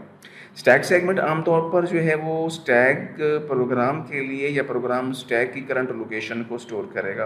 तो स्टैक के अंदर डाटा मैंने कहा पुश करते हैं, तो 1 बाय 1 हम स्टैक पॉइंटर की मदद से इंसर्ट करते हैं। जहाँ स्टैक पॉइंटर होगा वहाँ डाटा इंसर्ट होगा, तो उस स्टैक पॉइंटर की लोकेशन को स्टैक सेगमेंट के अंदर जो है वो हम स्टोर करते हैं। सबसे पहले हम बात करेंगे इंस्ट्रक्शन सेट क्या है। मीन सेट ऑफ इंस्ट्रक्शन, इसका मतलब ये है कि मुख्तलिफ़ किस्म की CPU मौजूद हैं, मुख्तलिफ़ किस्म के प्रोसेसर हैं, तो हर प्रोसेसर मुख्तलिफ़ किस्म की इंस्ट्रक्शन को एग्जीक्यूट करता है। तो हम देखना ये चाहते हैं कि एक मखसूस प्रोसेसर कितने इंस्ट्रक्शन को रन करने की सलाहियत रखता है, या एक CPU जो है वो कौन कौन सी इंस्ट्रक्शन जो है वो रन करता है, इसे हम उस CPU का इंस्ट्रक्शन सेट कहते हैं। तो डिफरेंट टाइप के CPUs हैं, तो डिफरेंट टाइप की इंस्ट्रक्शन जो है ये एग्जीक्यूट करते हैं। नॉर्मली हम देखना चाहें तो आजकल के मॉडर्न CPU जो हैं वो 80 से लेके 120 इंस्ट्रक्शन एग्जीक्यूट करते हैं। मीन इन तमाम तरह की इंस्ट्रक्शंस को हमने 4 हिस्सों में डिवाइड कर दिया। कुछ इंस्ट्रक्शन ऐसी हैं जो डाटा ट्रांसफ़र करने के लिए यूज़ होती हैं, इन्हें डाटा ट्रांसफ़र इंस्ट्रक्शन कहते हैं।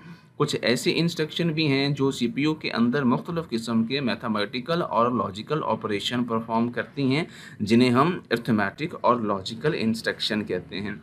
हमने कहा कि हमारा सीपीयू जो है वो इनपुट आउटपुट यूनिट से भी कम्युनिकेट करता है, इनपुट यूनिट से डाटा लेता है, आउटपुट यूनिट्स को डाटा प्रोवाइड करता है।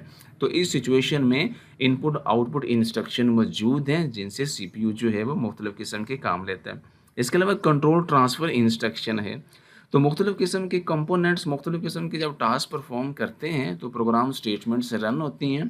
तो उन प्रोग्राम स्टेटमेंट्स में से कौन सी प्रोग्राम स्टेटमेंट रन होनी चाहिए, कौन सी बार-बार रन होनी चाहिए, कौन सी स्किप होनी चाहिए, तो कंडीशन के बेस पर हम डिसाइड करते हैं कि कौन सी स्टेटमेंट रन या स्किप होनी चाहिए, तो कंट्रोल ट्रांसफ़र करना कहते हैं।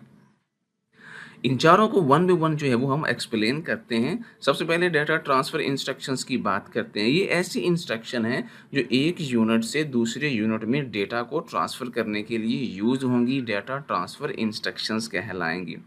मीन तमाम सीपीयू जो हैं वो मुख्तलिफ़ किस्म की इंस्ट्रक्शंस प्रोवाइड करते हैं जिससे डेटा मुख्तलिफ़ कंपोनेंट्स के दरमियान जो है वो ट्रांसफ़र होता है या मूव होता है। तो एक प्रोग्रामर जो है वो इन इंस्ट्रक्शन को यूज़ करके रैम से डाटा ले सकता है, सीपीयू को प्रोवाइड करेगा, या सीपीयू से जो रिज़ल्ट या इंस्ट्रक्शंस आ रही हैं वो वापस रैम में भी, मेमोरी के अंदर भी स्टोर की जा सकती हैं, या फिर आउटपुट डिवाइसेस की जानब भी डाटा सेंड किया जा सकता है। मीन डाटा या इनपुट डिवाइसेस से आना है तो डाटा मूव होगा, डाटा ट्रांसफ़र होगा। डाटा सीपीयू से मेमोरी यानी रैम की तरफ जाना है या रैम से सीपीयू की तरफ आना है तब भी डाटा ट्रांसफ़र हो रहा है। ये डाटा सीपीयू से आउटपुट डिवाइसेस की जानब जाएगा तब भी डाटा मूव होगा। तमाम कंपोनेंट के दरमियान डाटे की मूवमेंट के लिए मुख्तलिफ सीपीयू के अंदर मुख्तलिफ किस्म की इंस्ट्रक्शन मौजूद हैं। आम तौर पर मूव इंस्ट्रक्शन जो है वो सबसे ज़्यादा यूज़ होती है। अरिथमेटिक एंड लॉजिक इंस्ट्रक्शन है कि ऐसी इंस्ट्रक्शन जो अरिथमेटिक ऑपरेशन परफॉर्म करेंगी अरिथमेटिक इंस्ट्रक्शन कहलाएंगी। अरिथमेटिक इंस्ट्रक्शन में एडिशन है, सब्ट्रैक्शन है, मल्टीप्लिकेशन है और डिवीजन शामिल है। तो ये अरिथमेटिक इंस्ट्रक्शंस जो हैं ये ALU arithmetic and logic unit जो है ये परफॉर्म करता है। इस तरह कुछ ऐसी इंस्ट्रक्शन जो लॉजिकल ऑपरेशन परफॉर्म करेंगी वो लॉजिकल इंस्ट्रक्शन कहलाएंगी, और लॉजिकल ऑपरेशन जो हैं ये आम तौर पर टू डाटा वैल्यूज़ को कंपेयर करने से रिलेटेड हैं।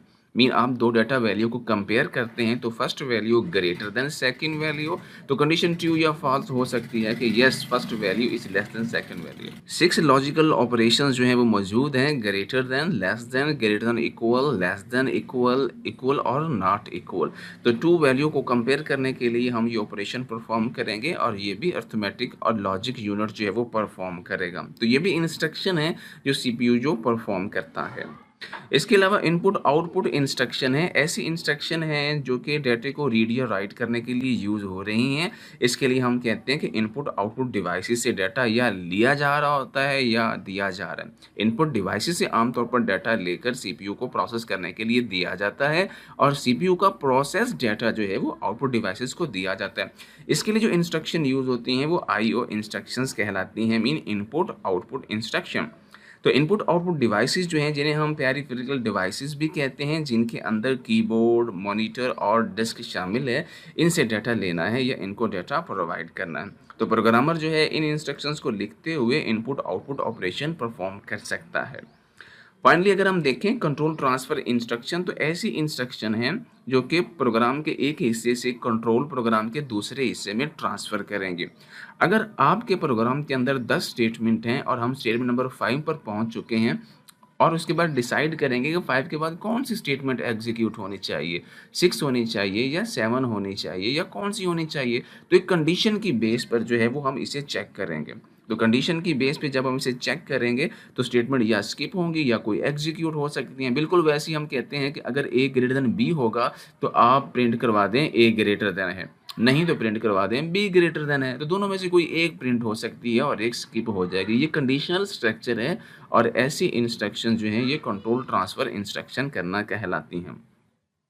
थोड़ा गौर करें कि आपके पास जो इंस्ट्रक्शन है वो वन बाय वन एग्जीक्यूट होती हैं। जब एक इंस्ट्रक्शन एग्जीक्यूशन कंप्लीट करती है तो उसके बाद कंट्रोल उसे अगली इंस्ट्रक्शन की जानब चला जाता है। यूँ one by one instruction execute होंगी और कंट्रोल एक इंस्ट्रक्शन से दूसरी इंस्ट्रक्शन में ट्रांसफ़र होता रहेगा। तो मीन बहुत सारी ऐसी कंट्रोल स्ट्रक्चर्स हम यूज़ करने वाले हैं जिनमें कंडीशनल स्ट्रक्चर है कि कौन सी स्टेटमेंट एग्जीक्यूट होनी चाहिए, कौन सी स्किप होनी चाहिए। रेपिटेशन स्ट्रक्चर है कि किसी भी स्टेटमेंट को नंबर ऑफ टाइम रिपीट करना है तो कितनी दफ़ा रिपीट करना है। तो ये स्ट्रक्चर हैं जिनमें हम जो है वो कंट्रोल ट्रांसफ़र करवाते हैं। बात करते हैं इंस्ट्रक्शन कोड फॉर्मेट क्या है। An instruction consists of group of bits that tell the computer to perform specific operation। तो पहले भी बता चुके हैं कि इंस्ट्रक्शंस कंप्यूटर को ये बताती हैं कि क्या करना है और कैसे करना है। ये इंस्ट्रक्शन ग्रुप ऑफ बिट्स की शक्ल में मौजूद होती हैं। इसका मतलब ये हुआ कि इंस्ट्रक्शन जो है वो 8 बिट की, 16 बिट की या 32 बिट की फॉर्मेट में हो सकती हैं। तो मीन ग्रुप ऑफ बिट्स जो हैं ये लॉजिकली तौर पर डिफरेंट पार्ट्स में डिवाइडेड होती हैं। हम ये कहें कि इंस्ट्रक्शन 16 बिट की है तो इसमें पहले 4 बिट जो हैं वो एक मखसूस किस्म का ऑपरेशन परफॉर्म करेंगे, बाकी 12 बिट जो है वो कुछ और ऑपरेशन परफॉर्म करेंगे। मीन इस फॉर्मेट को इस मखसूस किस्म के लॉजिकल हिस्सों में जो डिवाइड किया हुआ है, इस डिविजन्स को या इस स्ट्रक्चर को हम इंस्ट्रक्शन कोड फॉर्मेट का नाम देते हैं। कंप्यूटर जो है variety of instructions code format रखेगा। मीन काफ़ी सारी इंस्ट्रक्शन कोड फॉर्मेट्स मौजूद हैं जो कि कंट्रोल यूनिट जो है इस चीज़ का रिस्पॉन्सिबल है कि इंस्ट्रक्शंस जो हैं या कोड इंस्ट्रक्शंस जो हैं वो कैसे इनको गेट करे और उसके बाद कैसे इनको डिकोड करने के बाद इनके ऊपर परफॉर्म करवाए। मीन इंस्ट्रक्शन कोड फॉर्मेट्स जो हैं इनको कंट्रोल यूनिट जो है डील करता है। कंट्रोल यूनिट तमाम तरह आने वाली इंस्ट्रक्शंस को चेक करता है, डिकोड करता है, फिर ये देखता है कि क्या ऑपरेशन परफॉर्म करना है और किन के ऊपर ऑपरेशन परफॉर्म करना है और उसके बाद उनको एग्जीक्यूट करवाता है।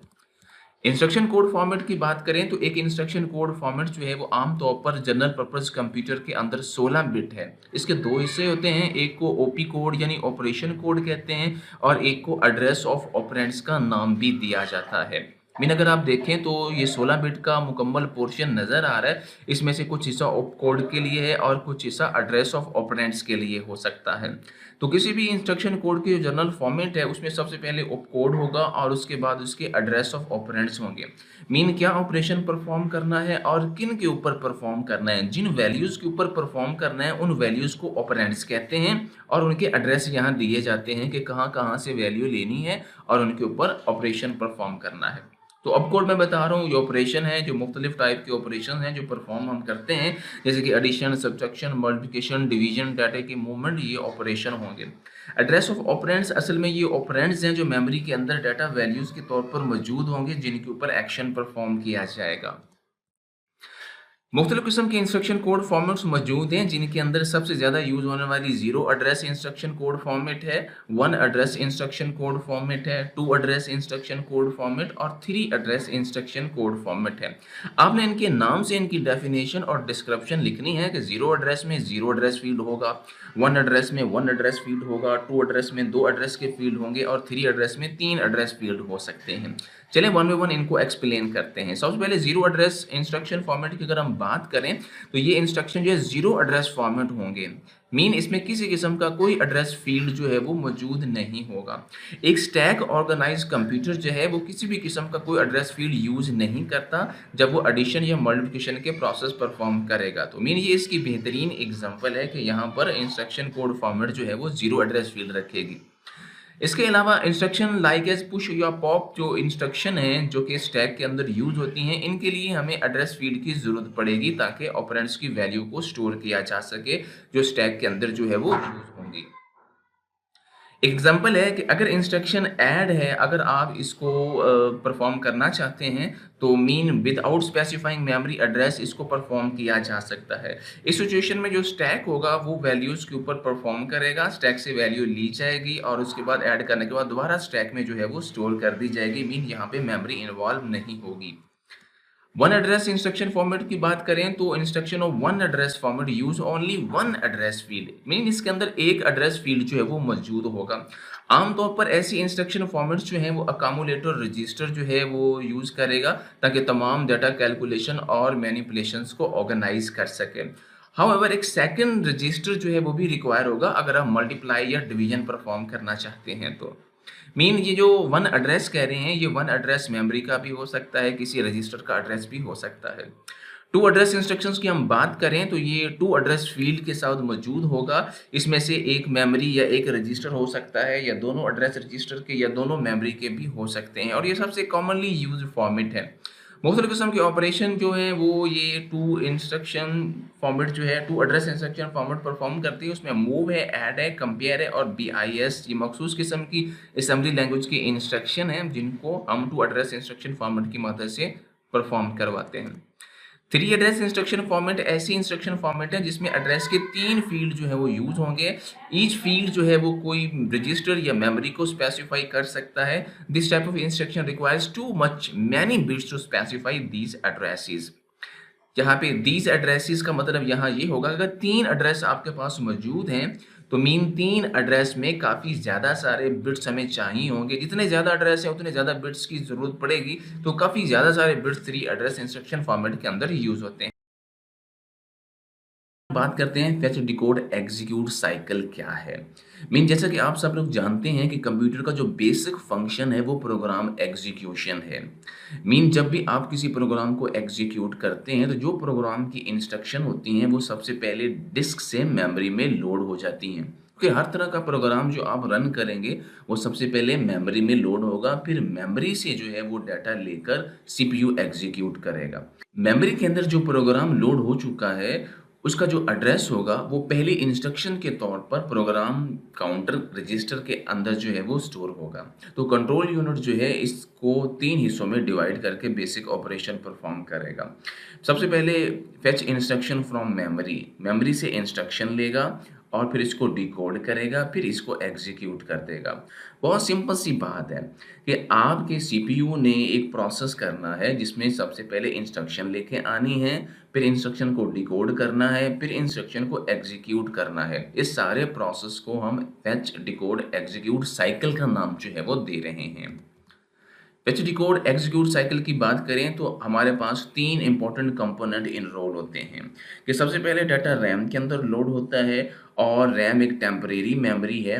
यहाँ पे जो डाटा भी आ चुका होगा सबसे पहले ये डाटा जो है वो इस फेच डिकोड एग्जीक्यूट साइकिल में यहाँ से रैम से फेच किया जाएगा ताकि कंट्रोल यूनिट के अंदर उस डाटे को लेके आया जाए।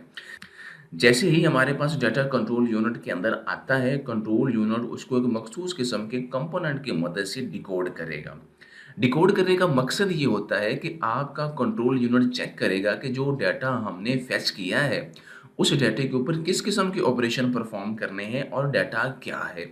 मीन किस किस्म के ऑपरेशन परफॉर्म करने हैं, इससे कंट्रोल यूनिट को पता चलेगा कि ये जो डाटा है आगे किस कंपोनेंट को देना है ताकि इसे एग्जीक्यूट किया जा सके। मीन अर्थमेटिक और लॉजिक यूनिट मौजूद होंगे तो वो जो डाटा और इंस्ट्रक्शन आ चुकी हैं अकॉर्डिंग टू इंस्ट्रक्शन वो मखसूस कंपोनेंट को दी गई हैं जहां पर उसे एग्जीक्यूट किया जाता है। जब एग्जीक्यूशन कंप्लीट हो जाती है, रिजल्ट निकल आता है, तो ये रिजल्ट दोबारा जो है वो उस रैम के अंदर टेम्परेरी तौर पर स्टोर भी किया जा सकता है। इस कंप्लीट प्रोसेस को हम फेच डिकोड एग्जीक्यूट करना कहते हैं। जैसे कि आप जानते हैं कि मुख्तलिफ किस्म की पेरिफेरल या एक्सटर्नल डिवाइसेस जो हैं वो सिस्टम यूनिट्स के साथ कनेक्ट की जाती हैं, और ये काम जो है स्पेशल किस्म की डिवाइस जो है वो पोर्ट्स के थ्रू जो है वो होता है। असल में पोर्ट्स एक इंटरफेस है जिसे आप कनेक्टिंग सॉकेट भी कह सकते हैं, और कोई भी एक्सटर्नल डिवाइस जो है वो इस इंटरफेस या सॉकेट की मदद से कनेक्ट होगी।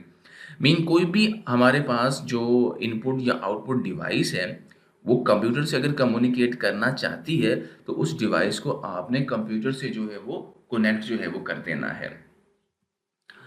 For example keyboard, mouse, printer, monitors and modem वगैरह ये ऐसी एक्सटर्नल डिवाइसेस हैं जिन डिवाइसेस को आप पोर्ट्स की मदद से कंप्यूटर के साथ जो है वो कनेक्ट करते हैं। पोर्ट्स को हम 3 हिस्सों में डिवाइड करते हैं, सीरियल पोर्ट्स हैं, पैरेलल पोर्ट्स हैं और USB पोर्ट्स शामिल हैं। इससे पहले अगर हम सीरियल पोर्ट्स की बात करें तो सीरियल पोर्ट ऐसी स्पेशल पोर्ट्स हैं जो एक वक्त में एक बिट डाटा जो है वो ट्रांसफ़र करने के लिए यूज़ होती हैं, और इसे हम सीरियल पोर्ट कहते हैं। Mean only one bit can transmit at a one time. Serial ports को हम कम्युनिकेशन पोर्ट या कॉम पोर्ट का भी नाम देते हैं। तो ये एक ऐसी पोर्ट है जिसकी मदद से डाटा जो आप सेंड करेंगे या डाटा ट्रांसफ़र होगा, तो डाटा ट्रांसफ़र करने की जो स्पीड है बहुत ज़्यादा स्लो होगी।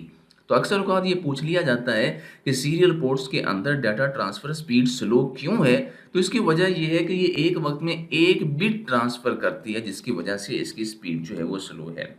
कीबोर्ड, माउस और मोडेम ऐसी डिवाइसेज़ हैं जो सीरियल पोर्ट की मदद से जो है वो सिस्टम यूनिट्स के साथ कनेक्ट की जाती हैं। पैरेलल पोर्ट की बात करें तो पैरेलल पोर्ट ऐसी पोर्ट है जो कि 8 बिट एक ही वक्त में सेंड करने के लिए यूज़ होगी। ऐसी पोर्ट को हम पैरेलल पोर्ट का जो है वो नाम देते हैं।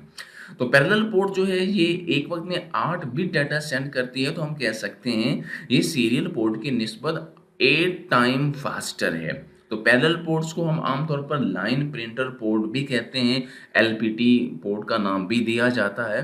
तो ऐसी तमाम डिवाइसेस को पैरेलल पोर्ट के साथ कनेक्ट किया जाता है जिनमें फास्ट कम्युनिकेशन होती है। सीरियल पोर्ट के लिए ऐसी डिवाइसेस हैं जिनमें स्लो कम्युनिकेशन होगी। तो पैरेलल पोर्ट्स के लिए जो डिवाइसेस हैं इनमें स्पेशली प्रिंटर्स और स्कैनर शामिल हैं, जिनको जो है वो पैरेलल पोर्ट्स के साथ जो है वो कनेक्ट किया जा सकता है। यूएसबी पोर्ट्स की बात करें तो यूएसबी का मतलब है यूनिवर्सल सीरियल बस। अक्सर आपने यूएसबी देखी होगी और इसे डाटा ट्रेवलर कर भी कहते हैं, जिसकी मदद से डाटा एक जगह से दूसरी जगह आप सेंड भी करते हैं। तो यूएसबी जो है वो यूएसबी पोर्ट के अंदर जो है वो लगाई जाती है। आजकल सबसे ज़्यादा यूज़ होने वाला जो पोर्ट है वो यूएसबी पोर्ट है, क्योंकि बहुत सारी ऐसी डिवाइसेस हैं जो यूएसबी पोर्ट के थ्रू अब कनेक्ट होती हैं। आपका माउस यूएसबी पोर्ट के थ्रू कनेक्ट हो रहा है, कीबोर्ड कनेक्ट हो रहा है, प्रिंटर हैं, स्कैनर हैं, डिजिटल कैमरास हैं, बहुत सारी चीज़ें हैं। मतलब कि सेल फोन भी आजकल यूएसबी पोर्ट्स की मदद से कनेक्ट हो रहे हैं। और बहुत सारी डिवाइसेस हैं, जैसे कि तकरीबन 127 से ज़्यादा ऐसी डिवाइसेस मौजूद हैं जिसे आप जो है एक सिंगल कनेक्टर की मदद से यूएसबी पोर्ट के साथ जो है वो कनेक्ट कर सकते हैं। तो अभी मैं आपको बता रहा था बहुत सारी डिवाइसेस यूएसबी पोर्ट्स पर कन्वर्ट हो रही हैं, जैसे कि कीबोर्ड है, mouse, printer, scanner, digital camera, mobile, smartphones. ये बहुत सारी ऐसी डिवाइसेस हैं जो यूएसबी पोर्ट्स के थ्रू जो है वो आजकल कनेक्ट हो रही हैं।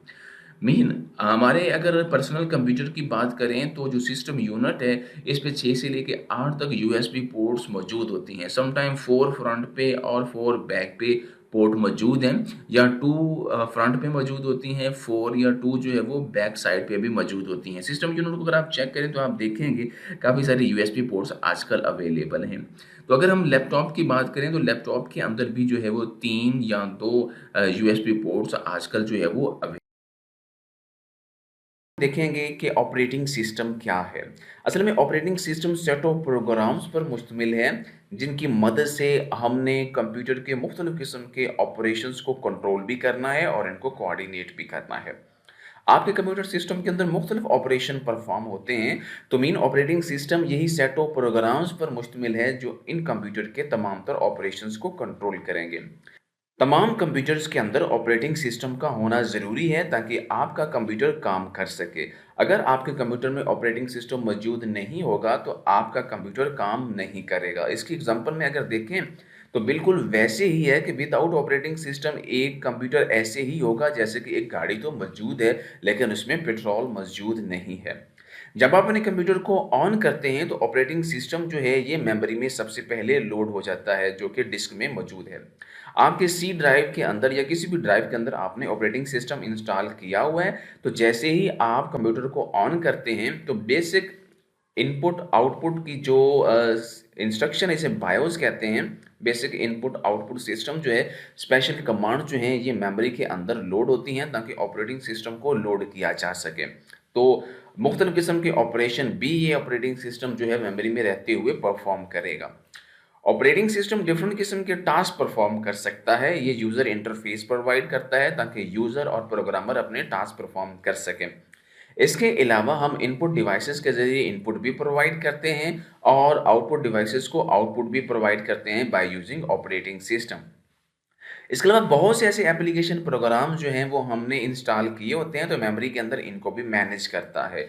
इट मीन्स दैट कि आपके प्रोग्राम ने मेमोरी के अंदर लोड होना है तो मेमोरी कितनी जो है ये रिजर्व करेगा, तो मेमोरी मैनेजमेंट के अंदर हमने इन चीज़ों को स्टडी करना। इसके अलावा सेकेंडरी स्टोरेज डिवाइसेस के ऊपर डाटा स्टोर करना है, ऑर्गेनाइज करना है, तो भी ऑपरेटिंग सिस्टम फाइल्स वगैरह फोल्डर्स की शक्ल में डाटा स्टोर करता है। मुख्तलिफ किस्म के मेमोरी मैनेजमेंट टास्क भी परफॉर्म करेगा। इसके अलावा इनपुट आउटपुट डिवाइसेस की मैनेजिंग और कंट्रोलिंग का काम भी ऑपरेटिंग सिस्टम परफॉर्म करेगा।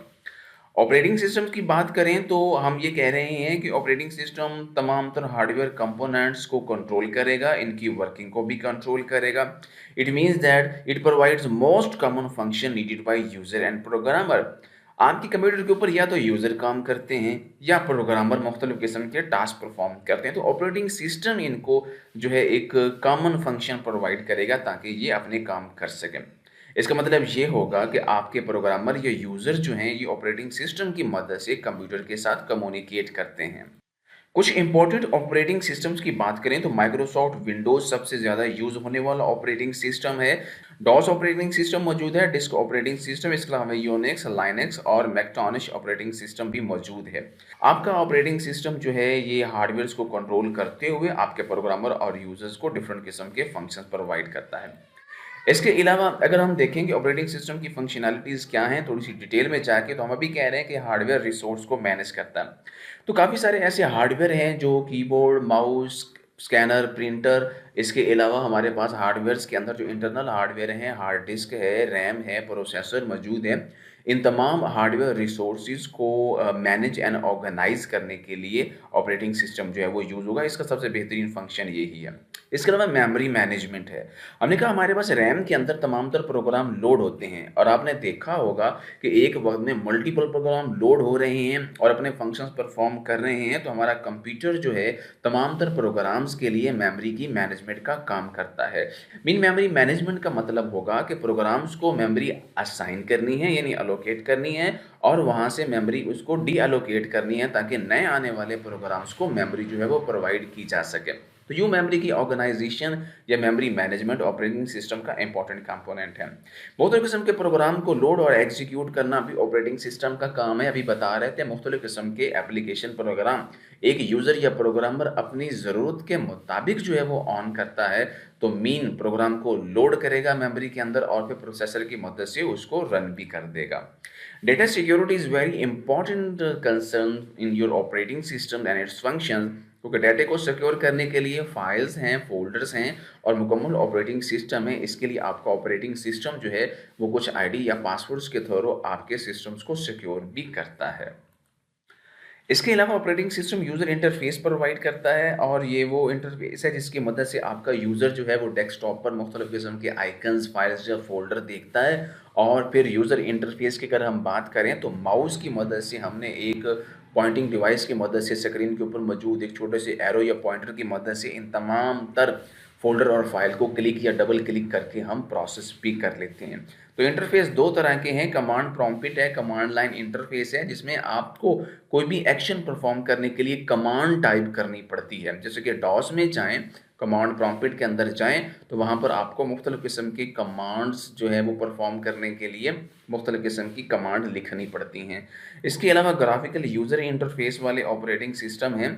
ऐसे ऑपरेटिंग सिस्टम की ये फंक्शनैलिटी है कि आपको बाकायदा एक डेस्कटॉप एक इंटरफेस प्रोवाइड करता है ताकि आप आसानी के साथ चीज़ों को देखते हुए आइकन, फाइल्स और फोल्डर को सिंगल क्लिक या डबल क्लिक करके जो है वो अपने एक्शन परफॉर्म कर सकते हैं। मैं आपको कमांड प्रॉम्प्ट और ग्राफिकल यूज़र इंटरफेस दोनों की एग्जांपल दिखाता हूँ। इस वक्त आपके स्क्रीन के सामने ये जो आपको मुख्तलिफ किस्म के फोल्डर्स और फाइल्स बनी नज़र आ रहे हैं और स्क्रीन पर एक कर्सर मूव होता नज़र आ रहा है, ये ग्राफिकल यूज़र इंटरफेस है जिसमें ग्राफिक्स नज़र आ रहे हैं, आइकन्स नज़र आ रहे हैं। तो किसी भी जगह पर आप सिंगल या डबल क्लिक करके इन चीज़ों को ओपन कर सकते हैं। मीन यहाँ पर आपको कमांड्स जो है वो टाइप करने की ज़रूरत नहीं होगी। लेकिन अगर हम कमांड लाइन इंटरफेस की बात करें तो हमारे पास जो है वो एक मखसूस किस्म का कमांड प्रॉम्प्ट मौजूद है, तो प्रॉम्प्ट के अंदर हम जाकर हमारे पास जो है हम मुख्तलिफ़ किस्म की कमांड्स की मदद से कोई एक्शन परफॉर्म कर सकते हैं। जैसे कि CD डबल डॉट एक स्टेप बैक जाने के लिए है। यूज़र्स के फ़ोल्डर में आ चुका हूँ मैं, यहाँ से किसी और ड्राइव में जाना चाहते हैं तो E और कॉलन से मैं किसी और ड्राइव में चला गया हूँ। यहाँ से DIR अगर मैं लिखूँगा तो इसकी डायरेक्टरी मेरे सामने ओपन हो जाएगी, तमाम तर फ़ोल्डर जो हैं ये हो जाएँगे। अब देखिए मैं जहाँ जो भी काम कर रहा हूँ उसके लिए मैं कमांड लिख रहा हूँ और कमांड लिखने के बाद मैं एक्शन परफॉर्म कर रहा हूँ, तो ये कमांड लाइन ऑपरेटिंग सिस्टम भी कहलाते हैं। सबसे पहले हम देखेंगे व्हाट इज़ कंप्यूटर प्रोग्राम, क्योंकि प्रोग्रामिंग लैंग्वेजेस में जाने से पहले कंप्यूटर प्रोग्राम को समझना ज़रूरी है। अकेला प्रोग्राम को भी समझ सकते हैं। याद करें हमने एक सॉफ्टवेयर की डेफिनेशन की थी, set of instruction given to the computer for performing specific task is called software. तो सॉफ्टवेयर को प्रोग्राम भी कहा था, उसी चीज़ को हम कंप्यूटर प्रोग्राम भी कह सकते हैं। A precise well defined set of instruction given to computer to perform a specific task is called computer program और सॉफ्टवेयर। असल में हम ये बात जानते हैं कि कंप्यूटर एक इलेक्ट्रॉनिक मशीन है और इसे डिफरेंट किस्म के प्रॉब्लम सॉल्व करने के लिए यूज़ किया जाता है, और ये तमाम तर प्रॉब्लम कंप्यूटर जो है उन इंस्ट्रक्शंस के मुताबिक सॉल्व करेगा जो इंस्ट्रक्शन आप कंप्यूटर को प्रोवाइड करेंगे। तो यही इंस्ट्रक्शन प्रोग्राम की शक्ल में लिखी होती हैं जिसे आप कंप्यूटर को प्रोवाइड करते हैं। प्रोग्रामिंग लैंग्वेजेस क्या हैं? एक प्रोग्रामिंग लैंग्वेजेस असल में एक ऐसा वे प्रोवाइड करती है जिससे आपका यूज़र जो है कंप्यूटर से कम्युनिकेट कर सकता है।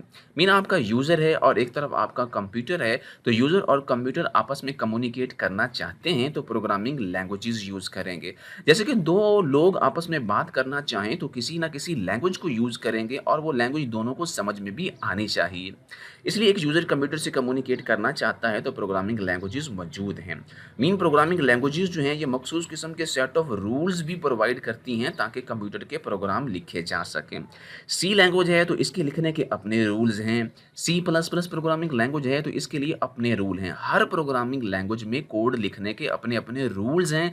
हमें उन रूल्स को सीखना पड़ता है ताकि हम प्रोग्रामिंग लैंग्वेजेस में काम कर सकें। Mean instruction of program are written in a specific manner and according to the rules of the programming languages.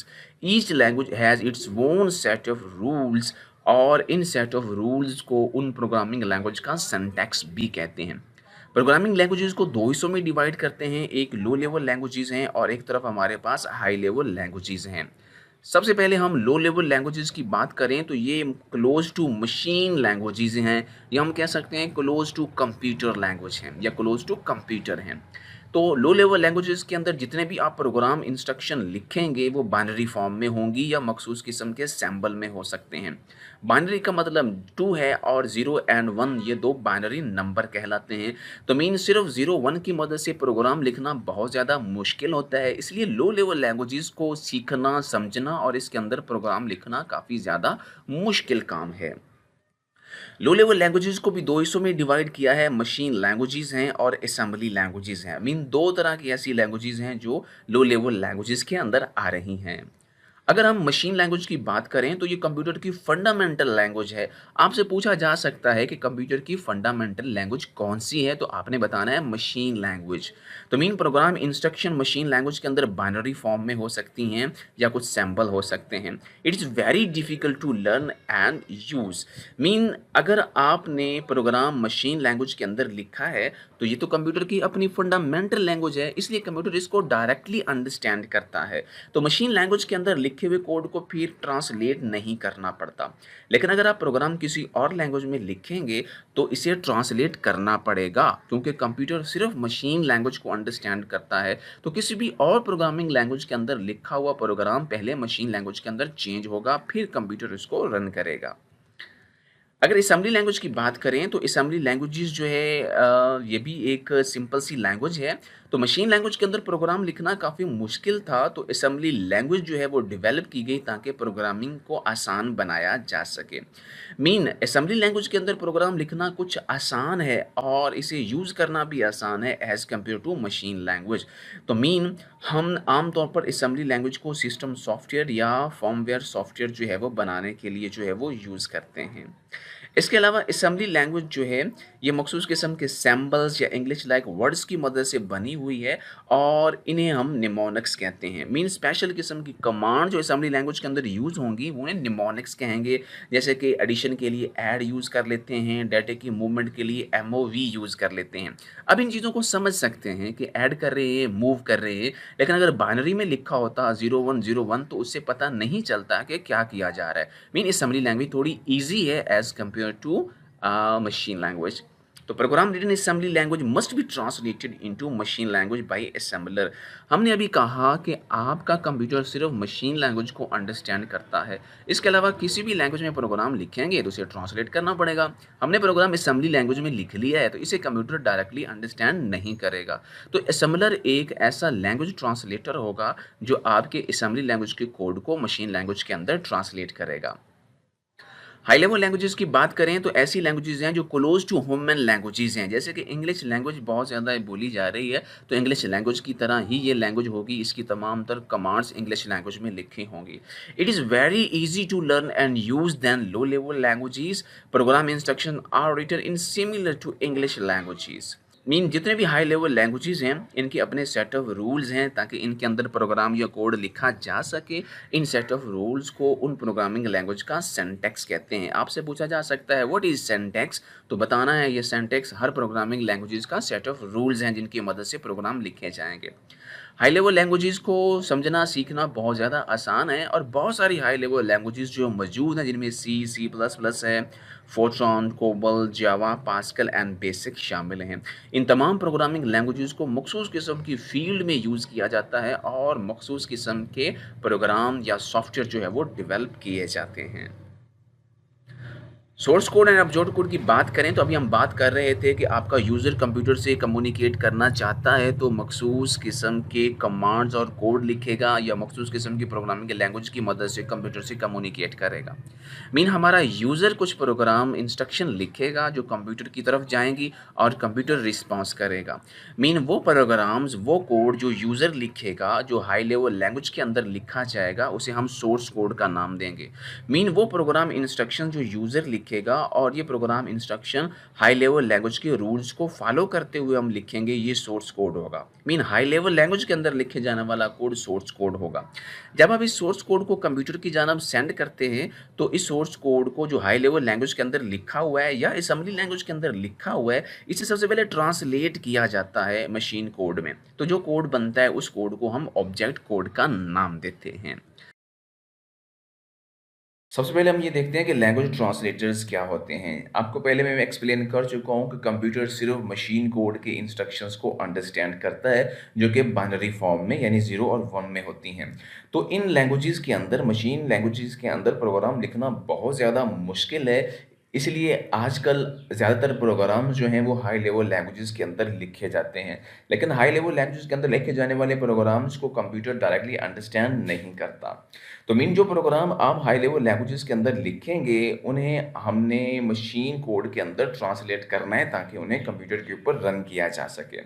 इस मकसद के लिए एक स्पेशल किस्म का सिस्टम सॉफ्टवेयर मौजूद होगा जो आपके हाई लेवल लैंग्वेजेस के प्रोग्राम्स को या असेंबली लैंग्वेज के प्रोग्राम को मशीन लैंग्वेज के अंदर या मशीन कोड के अंदर चेंज कर देगा। इस प्रोग्राम को हम लैंग्वेज ट्रांसलेटर का नाम देते हैं या इसे आप लैंग्वेज प्रोसेसर भी कह सकते हैं। लैंग्वेज ट्रांसलेटर को 3 हिस्सों में डिवाइड कर रहे हैं, कंपाइलर, इंटरप्रेटर और असेंबलर। सबसे पहले हम कंपाइलर के बारे में बात करते हैं। कंपाइलर एक ऐसा लैंग्वेज ट्रांसलेटर है जो कि हाई लेवल लैंग्वेजेस की लिखी हुई स्टेटमेंट्स को या प्रोग्राम्स को जो सोर्स कोड होगा उसको मशीन कोड में चेंज करेगा as a whole. Mean complete program को एक ही वक्त में ट्रांसलेट करता है, कंपाइलर कहलाता है। कंपाइलर के एग्जांपल में जाएं तो सी और सी प्लस प्लस के जो लैंग्वेज ट्रांसलेटर्स हैं वो कंपाइलर की बेहतरीन एग्जांपल्स हैं। कंपाइलर में क्या है कि आपका लिखा हुआ सोर्स कोड जो है ये कंपाइलर को दिया जाता है ताकि इसको ट्रांसलेट करके ऑब्जेक्ट कोड के अंदर चेंज किया जाए। लेकिन याद रखें एज अ होल ट्रांसलेट करेगा, तो अगर आपके ऑब्जेक्ट कोड में किसी किस्म का एरर है तो फ़ौरन ही कंपाइलर जो है वो आपको एक एरर रिपोर्ट करेगा और ट्रांसलेशन टर्मिनेट कर देगा। मीन कंपाइलर तब तक आपके प्रोग्राम को ट्रांसलेट नहीं करेगा जब तक उसके अंदर एरर होगा। मीन आपका प्रोग्राम एरर फ्री होना चाहिए, फिर आपका कंपाइलर इसको ट्रांसलेट करके ऑब्जेक्ट कोड के अंदर ट्रांसलेट करेगा। Mean as a whole translate कर रहा है इसलिए ये फास्टर है, लेकिन इसमें एरर डिटेक्ट करना थोड़ा सा मुश्किल होता है।